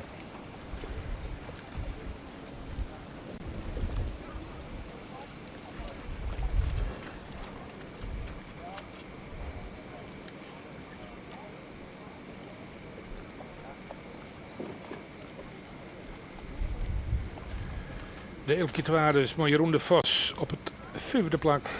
En dan dezelfde rust van Arnold Venema. Gaat dus een plak inleveren. Ja, daar zit Gary Amsterdam. Dat is dan de adviseur. Dat weer toch tactisch. Ja, wat een lastige situatie. En komen er dan nog meer aan? Nee, gelukkig voor hen net. En ze zijn natuurlijk al om de tonnen heen. Want dit is de tweede hoogste tonnen van de... En hier we ze correct nog op de zondeplak de jonge Jasper. En die zeggen we al hier al manoeuvres dan. Dus het nou op even benijd. Weer die bedaren winnen. Die liet je voor eerst een aardig handje aangezakt. Want net als mij Matte Jere de Jestermar onkomen. Giela Tarema, Merk Sibo Siesling. En die bierse krijgt toch wat verder voort. Maar die kan de boei nog net beginnen.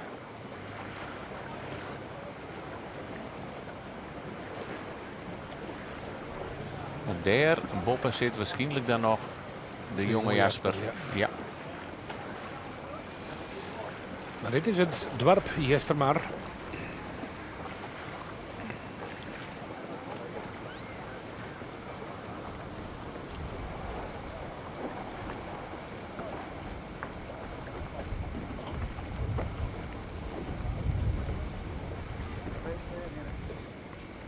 Kijk eens, in de vorige route is het weer de strijdber van Sibo Siesling dit Romthea maat.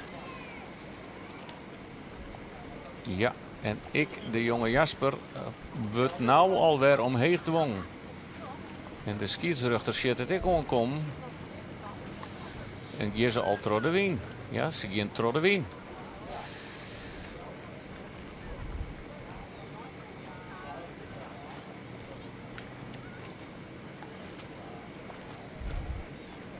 Dat was een mooie tijd. Dat trof verspielen ze minder gong als ze krijgt die het in de twakker helemaal stil te lezen.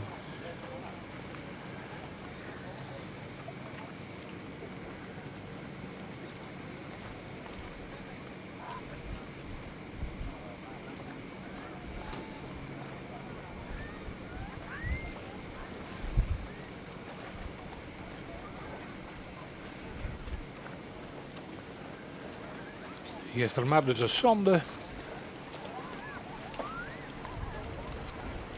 Ja, die nemen een paar plakjes hoor.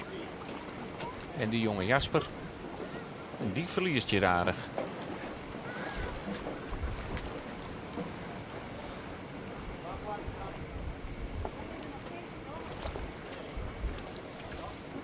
Wils Arend wisten de boer hier nog.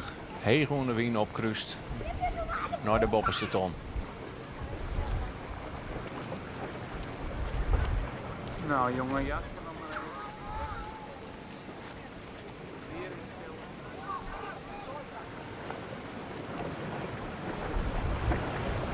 Strijdber denk ik En de jonge Jasper.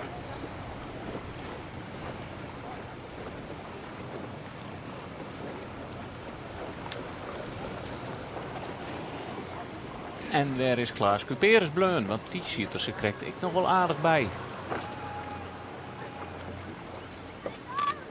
Die is er toch net tussen toch flipt wel. Ja, zit hij daar nou nog voor? Ja, dat moet Klaas Cuperus wezen. Die nog voor de streetbar zit, als het goed is.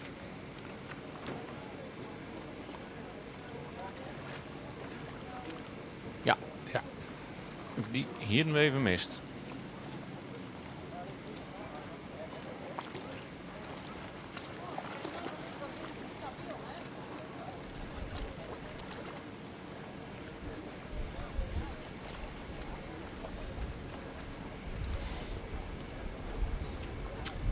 Ja, dan had de jonge Jasper hier ongeveer 3 plakjes verspillen. Ze zitten nog wel op het vinkentouw, maar dat zullen ze net nooit zien wezen.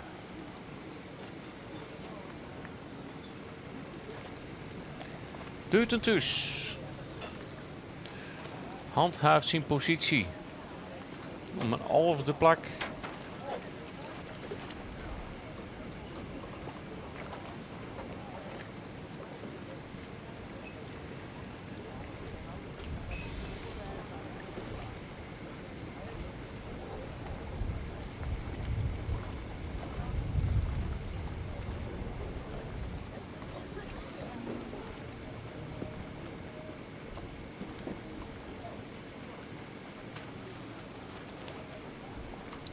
Net een spectaculaire wedstrijd koos, maar het zal voor de skippers net minder spannend wezen. Want de punten.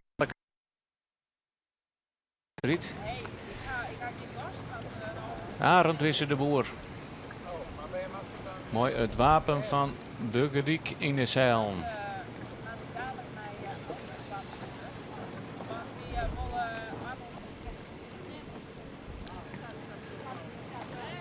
Ja, denk ik dat ze geweldig blij binnen dat ze dan nog zield hebben. Want zielen binnen, want als je en nu net zielen en op de man die net. En dus zoals de kreeg al van morgen, wil er ik net zo volle wien verwachten.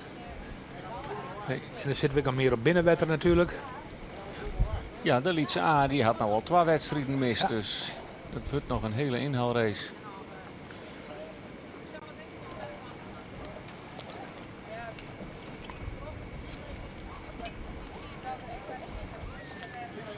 Zwarte Wief, de 10.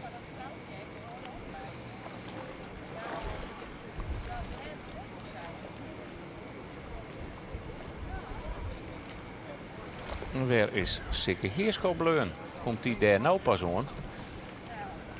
Die had dan ik aardig wat plakjes verspillen. Dat was mij met er nog 3 omheen te komen. Ja, dat kind dan haast net oors.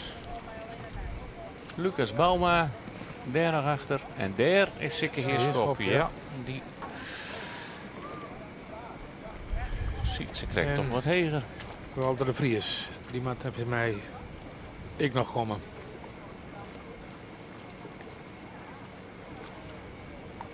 En dat zal deze wezen.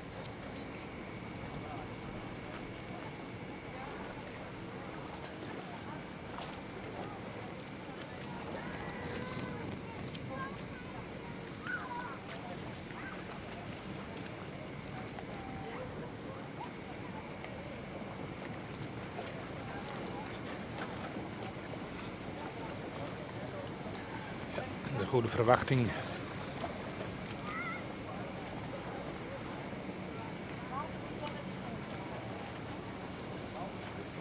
Die had er nog wel een aardige slag maken, want ja. die toch, ze krijgt leerste. Ja. Dan zeker Heerschop en het laatste plakje het nou voor de Grote Pier. En doordat Heerschop junior het gaans beter als senior.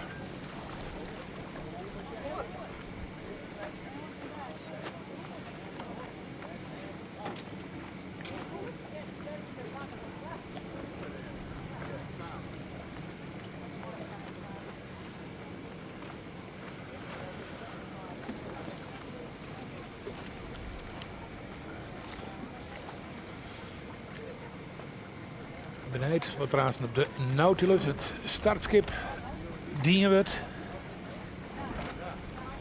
Maar ik verwacht je toch net dat ze de 2 uur vol maakt zien.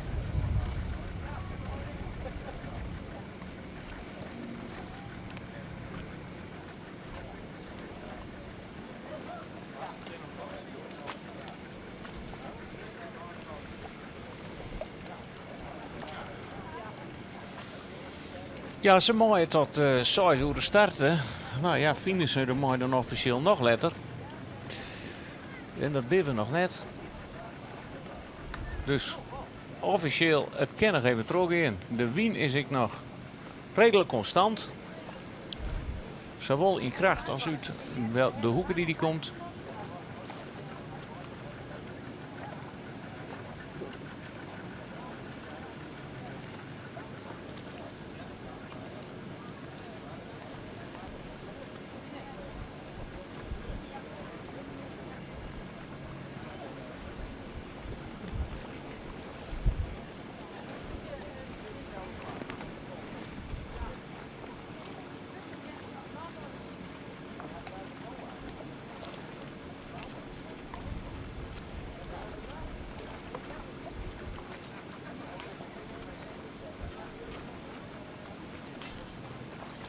Als we toch zeggen dat Arend Wisse de Boer hier toch een mooi gonkje had hier. En liep het wel dat hij je zou 2 scootjes heen rent.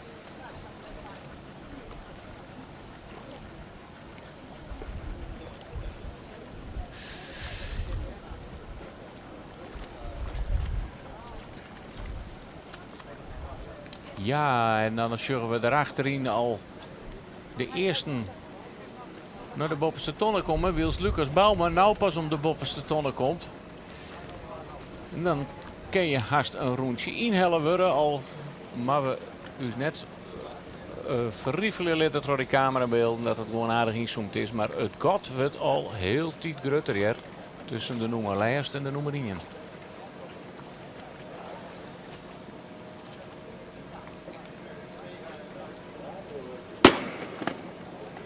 Hier hebben we een schot. En dat zou betekenen kennen dat de wedstrijd inkwatten wordt. Misschien kunnen we even een camerabeeld op de kotter. Hè? Ja. Want dan kennen we even een vlaggen. Hier in ieder geval 2 schoten. Ja, de wedstrijd wordt inkwatten. En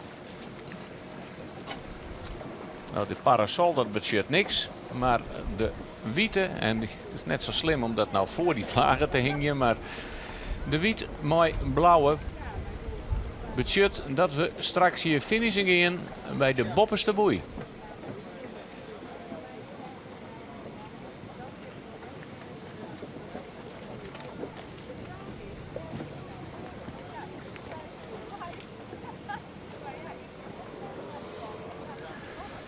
En volgens mij is het zo dat Marijn Althoorn al een mooi aan die kant uit is. Die hebben we nog net in beeld, maar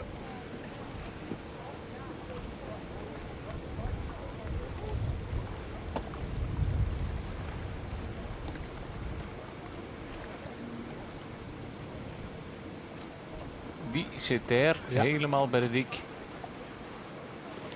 Trouw volgen toch ziet ze broers, maar het bleek toch Joert voor de eerst dat er weinig variatie in slagen zit. Ze willen toch graag langs die kant. Rick Tom Brundel volgt er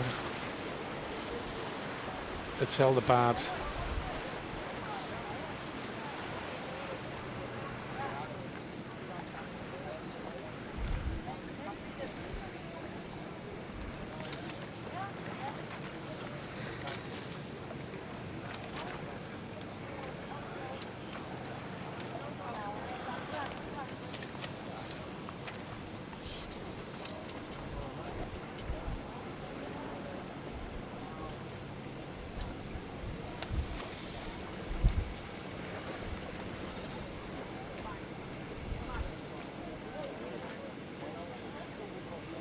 En deze mannen beginnen op waai als er niks raars gebeurt. Want ze kiezen voor een kwartenslag uit de wal om gelijk weer naar de wal te gaan. Om er maar wis van te wezen Dat ze boppen het oren zien bleven. Dat zeggen we nou. Want die ben toch ietsje heger uitkwam dan hun. Ze zijn ietsje eerder door stadion. En je willen er net onder komen. In ieder geval, als je erboven zit, dan kennen ze. Maakt je nooit een orenslag dan het orenskoetje. Dat is tactisch zullen naar de finish staan. Het Dat gaat niet werken, hè? en liep het nog wel heel groot.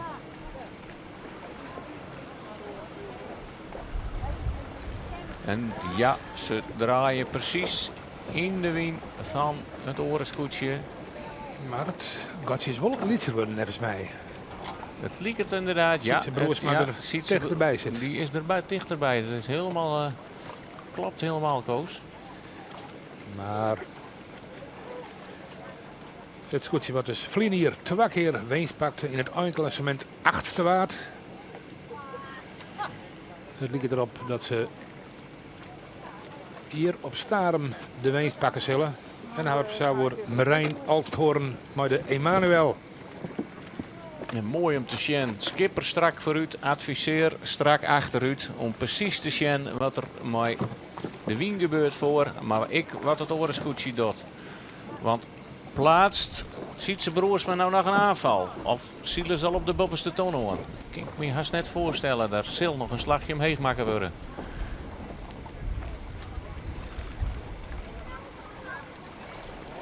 Maar het is nog een respectabel gat.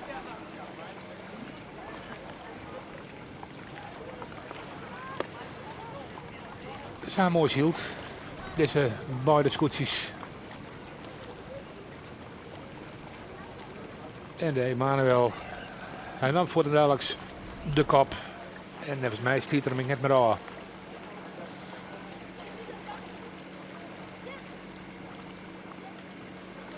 Als deze scootjes nog in het varwingsrek zitten, had ik Wietse Heerskop een mooi handje afstand om van de jongens van Venema, van het Snitse scootje.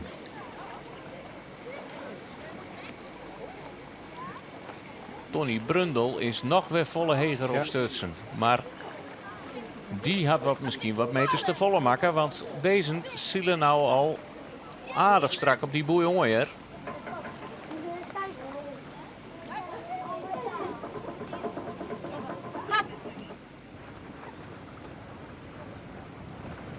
Maar het gaat tussen de noemetrijen Tony Brundel en Wietse Heerskop is aanzienlijk. Dus een lietsslagje extra of een aantal meters meer kan op dit stuit geen kweer.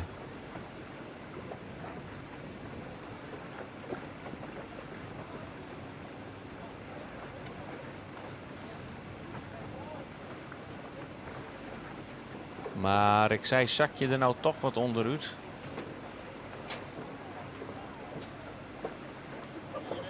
Wil Tony Brundel mooi de hichte hard op Bob in.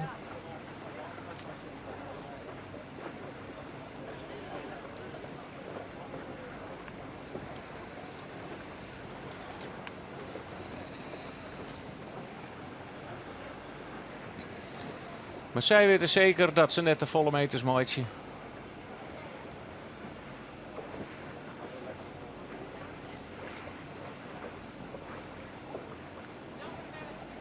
En de finishlijn is hier terug het startskipje rechts onder in beeld en de gele boei. Daar moeten ze terug in.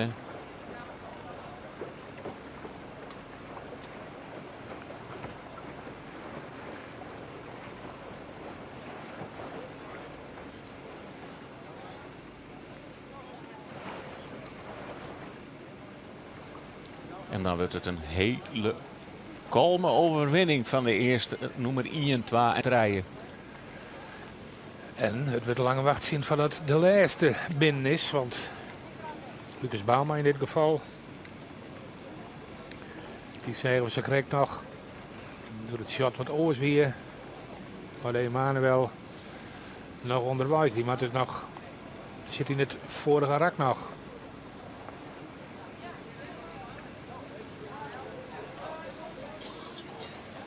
Zij worden net druk door het boordje als het hier ligt. Maar dat ben nu de camerameesken die er boppen op zitten. om straks even te jaren hoe de winnaar van deze middag het beleefd heeft. Want daar mogen we toch wel een iets voorschot op nemen.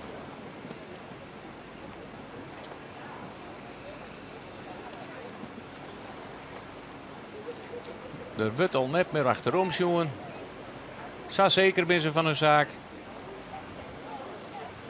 En draaien ze hun laatste slag om hun eerste duelwinning te pakken.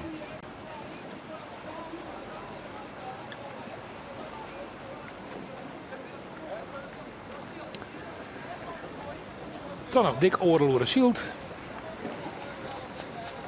Het is nou Jelle Seizen. En daar klonk het schot voor de Emanuel Marijn Alsthoorn. Thuishavende Lemmer. Maar dat zei het al, hè. Het ben studenten uit met name Amsterdam. Ja, met name uit Amsterdam.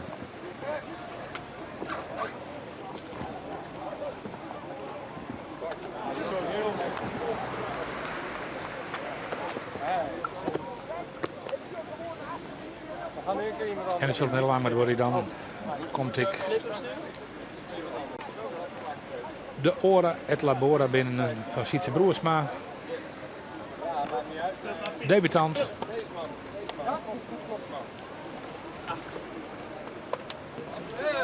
En wat voor debuut. Een tweede plak. Eerste wedstrijd. Wil Tony Brundel toch ik gevaarlijk dichtbij kwam is. Maar zij nog vrij zeker hoe de zij voor hun delcruisen kennen. En dit is ik wel even mooi om te zien. Hoe blij deze meesten binnen met deze eerste overwinning. Want dat is toch prachtig debuteren.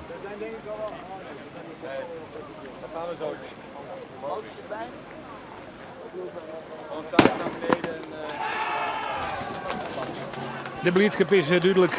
En wij zien eens even bij de winnaar. Ik sta bij Jonas Hoving, de fokkenist van de Emanuel. Dat is omdat Marijn Olstroom, de skipper, die zei: we doen het mij zien 15 en ik scoor een oor naar voren. Hoe lastig was het vandaag?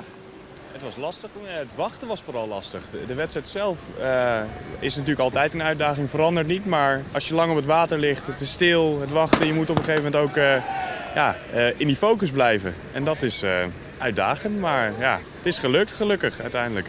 Uiteindelijk 1,5 uur later gestart. Ja. Hoe doe je dat dan? Hoe blijf je in die focus? We hebben heel rustig aangedaan, een beetje zwemmen, een beetje afkoelen. Zorgen dat je je niet te druk maakt en naar het water blijven kijken, het weer blijven kijken. En dat werkt. En dan tegen 4 dan begint het. Eigenlijk zijn jullie geen moment in gevaar geweest. Ja, dat vind ik lastig altijd om te zeggen. Ik denk dat het altijd spannend is. Ja, het kan ook zo misgaan. Je weet, een loed kan overboord vallen. Het is van alles. Dus ja, nee, het reek denk ik redelijk makkelijk, maar het blijft altijd een uitdaging. Ja, vanaf moment nummer 1 eigenlijk, de start was goed. Jullie hebben de koppositie geen moment uit handen gegeven. Nee, klopt. En we hadden mooie wind op een gegeven moment. We hielden de vrije baan ook. Het was mooi hier langs het water. Dat zagen we op de terugweg. De eerste slag was natuurlijk die kant op. Toen zagen we hier dat de schepen die langs deze kant, langs het strand kwamen, dat die hier veel wind hebben. Dus toen hebben we eigenlijk consistent hetzelfde rondje gevaren. En dat heeft geholpen. Vanaf dat moment zagen jullie in, wij moeten die strand pakken. Ja, dat was een mooie baan. En het mooie was dat het veld ook steeds verder achter ons kwam te liggen. Zodat die baan ook steeds mooi vrij kwam. Op het moment dat wij onder waren, dan was die wind eigenlijk direct klaar voor ons om weer naar boven te komen. Dus dat was heel mooi. Vorig jaar 2 overwinningen, dagoverwinningen als ik het goed heb. Ja. Wat betekent dit nou voor dit jaar? Want ja, jullie bombarderen je met zo'n start wel tot favoriet, denk ik. Weet ik niet, het is 1 wedstrijd. En, ja. Maar als je vorig jaar ook al 2 overwinningen pakt, dat geeft wel aan dat het erin zit. Ik denk dat het 1 dag winnen heel anders is dan topfavoriet zijn. En we hebben ook heel veel slechte wedstrijden gevaren vorig jaar. Dus het is fijn dat we nu beginnen met een mooie start en een mooie finish. Dus de les van vorig jaar, iets constanter zeilen. Wie weet wat er dan is. Ja, vooral constant. Dat is het belangrijkste. Jonas Hoving, de fokkenist van de Emanuel. Tierentank en Lokweeske met deze overwinning. Dankjewel. Jullie ook. Nou, maar we zullen hier dat denk ik. Ja, de tweede plak is voor de Lietselies, van Tom Brundel. Maar dan, want ja, als je een track en trace gaat, dan... En je bent op, bij het winnende scootje. Het zou wel eens wijzen dat dit de nummer 4 wordt. Wietse heerschop, maar de woeste Arne.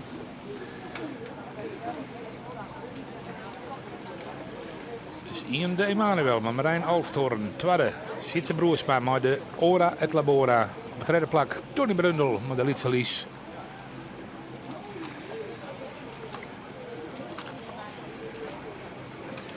En dan dit, ik een heel mooi debuut. Losmaken van de rest. Jenneste Wietescootje in de vloot. En scherp om de boei heen. Tot op. Ja, daar is het schot voor Wietse Heerskop. Plak nummer 4. Dan ben ik benieuwd dat de Ilkje Twano komt of de Zelden Rust. De SN in het zuil van Arnold Venema.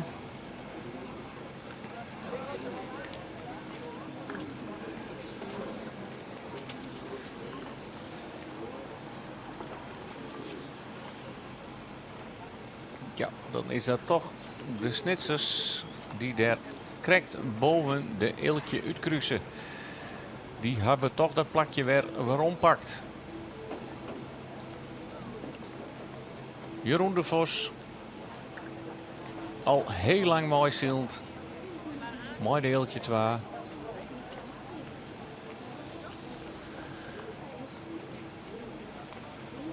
Maar hoe spannend wordt dit nog? Ja, want ze komen gelijk op de lijn hoor. Dat is Tenminste, als wij vanuit mogen gaan dat de Jeroen de Vos ik de lijn bezielen kennen. Dan zou het mooi wezen dat er een boordje voor lag. Die oer de kop in de Sjen ken. Want sa is het als net de Sjen. Maar het lijkt het dat Arnold Venema in een betere positie lijkt. En de lijn ik wat meer zien kant op leidt. Ze liet hem al een beetje meer vallen. Budget dat even ietsje meer gong krijgen en ik wat meer op het tuig van Jeroen de Vos vallen lieten. Wils Jeroen de Vos moeite had om die boei te bezielen. Ja, dan is het toch Arnold Venema duidelijk wat Jere nou oer de Ilkje 2 in is coat.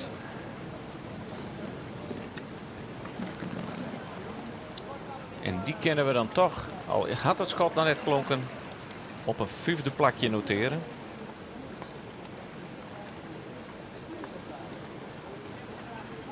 En dat is een mooi debuut. Dat liep er bij de start wat minder uit is, maar als je bij je debuut al op het 5e plakje zielen, dan doe je heel goed mooi. Wils Jeroen de Vos toch nog een slagje omheen, maar die koer de boei net bezielen. Die maakt nog een slagje op Helly. En had er daar alle ruimte voor. Hij komt in elk geval al bakboord op die tunnel.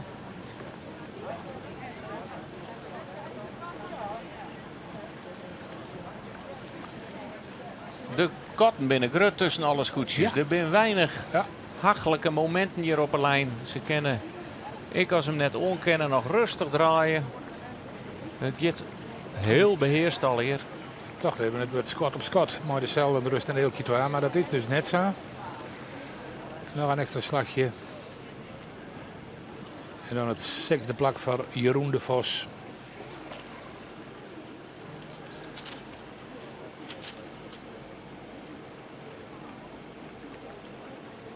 En dan gaat het tussen het dorp Jestermar, Gerald Adema en Klaas Couperus, maar de 6 gebroeders.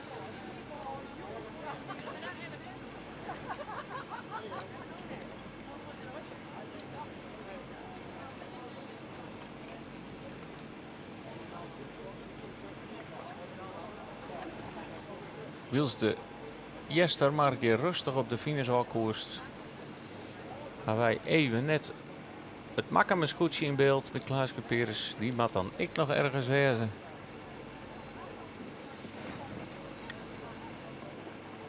Die komt.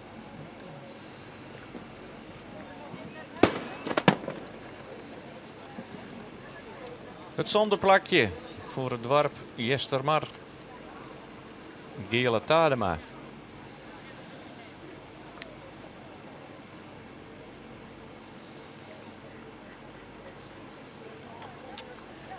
Ja, en als alle shots chinlucht binnen, dan kennen wij er niks meer van. Ik zou correct zeggen, dit is Daar ben de Makemers. Makemers, ja.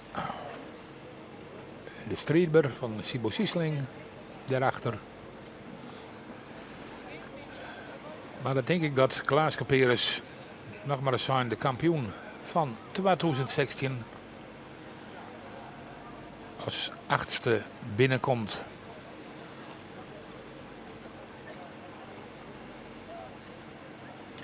En dat plakje had er verleden hier net gewoon volgens mij. Want wie een van de meest constante zielers. Ja, hij begon maar 4e plakje, doet 3 keer een 12e plakje, weer 4e.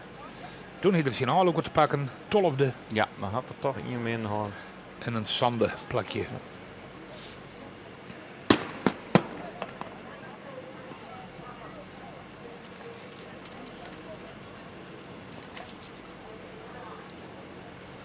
Dan hebben we daar een scootje even mist, maar dat mat dan haast Sibo Siesling west haar. Nee, Die komt nog, dat weer ja. dan toch het schot voor de Makemers. Ja.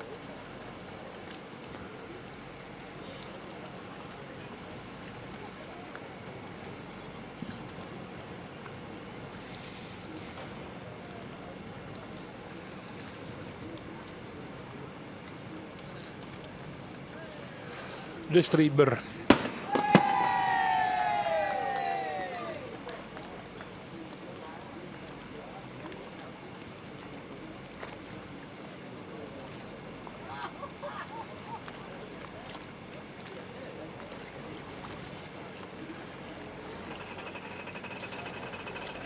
Maar ja, het is nog wel even door van de nummerlijst, de nummer 16 binnenkomt, want het lijkt toch wel heel wat duidelijk hoor.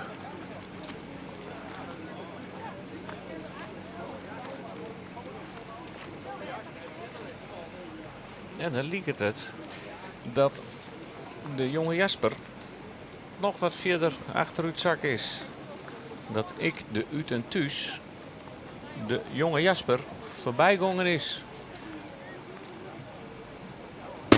Vrouwtje Meijer is toch altijd een torenhoge favoriet. Dit weer het schot voor de uit en thuis. Mooi Florian Zwarts op het ziende plak. En er binnen nog een paar scootjes die daar wat street leveren. En komen die dan jij er bij de boei dan de jonge Jasper die Rjochsenus uit beeld komen mat. En deze skippen lezen oor bakboord. Dan zit het vrouwtje Meijer ik de hele wedstrijd al met mooi die stuurboordslag. Ja. Verliest ze nou nog meer plakken? Waar is de jongen? Daar is de jonge Jasper, ja. Die verliest je nog meer. Want Arend Wisse de Boer, die komt hier nou binnen op een 11e plak. En die had hem dan nog een lietsbeer een beetje revancheerd vanuit zijn minnenstartwaai.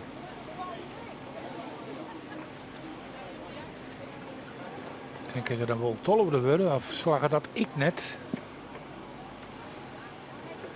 Nee, dat denk ik net, want deze draaien we gewoon tussen. Maar zij zitten wel dichter bij de lijn. En ze hadden de gong wat meer te pakken.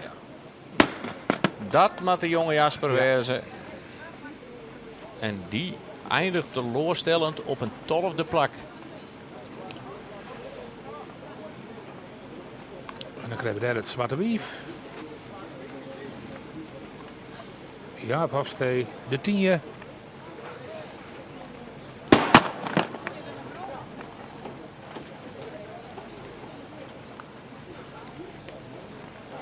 Walter de Vries zit daar weer achter en die zal als vierde eindigen.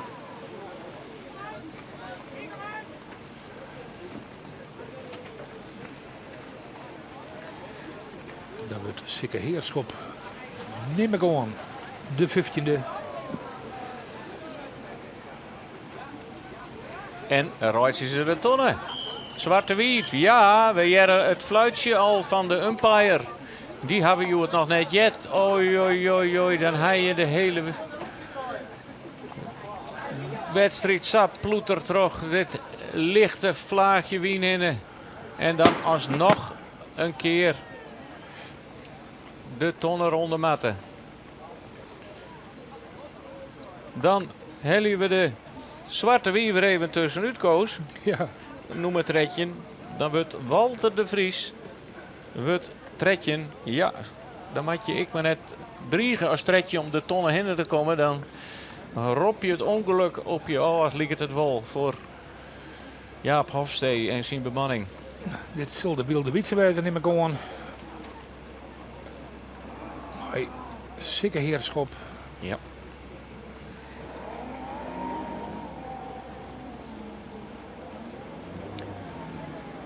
Die wordt dus 14. En dan komen ze toch nog op de iets. Oerstag, de man van Jaap Hofstee, om voor Lucas Bauma. En die zal dan op een 16e plakje eindigen.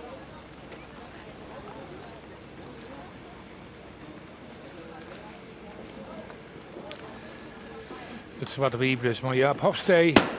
Verliezen hier 2 in het eindklassement. En nou de nummer 15 op Starem. En dan is het nog even wacht zien op de grote pier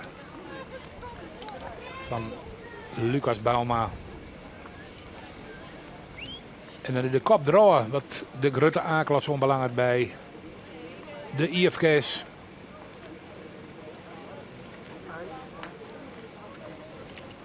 Nou, eigenlijk niet.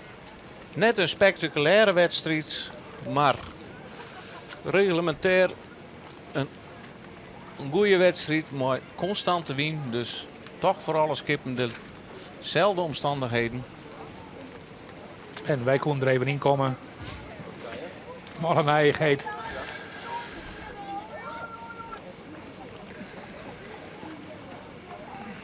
Komen de man van de 10 nog voor Lucas Bauma. Ja. Dit wordt ik weer schot op schot. En dit is voor u moeilijk te zien hier. Het lijkt toch dat het zwarte wief hier dichter bij de startkotter. Nou ja, finish skip nou. Had ik even wat meer gong. Ja, dat moet het zwarte wief wezen. Dat kan het horen zijn Lucas Bauma. Sahin werd ik al opschreeuwen. Jet hier nou het schot voor zijn 16e plakje.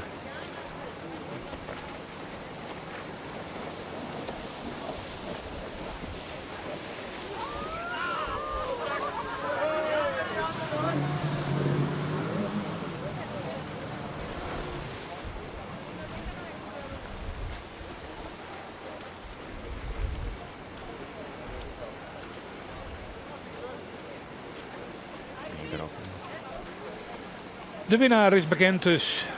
Dat is Marijn Alsthoorn met de Emanuel. Tweede plakje voor de Oorleit Labora van Sietse Broersma. En tredde de lietselies van Tony Brundel. Ton Brundel. Morgen hopen we dat we om jou wat draaien in de lof binnen. Dan zitten we op Heeg. Maar ja, vanmorgen is er niet al te volle wien van zijn. Dus het kan wel weer eens een lange dag worden. Maar wacht zien en wacht zien. Maar Joert is slagen. De grote A-klasse. Je had de beelden zien kennen. Spectaculair weer het net. Maar er is de meeste zield. Het is onbelangrijk. Graag ontmogen bij de wedstrijd op Heeg.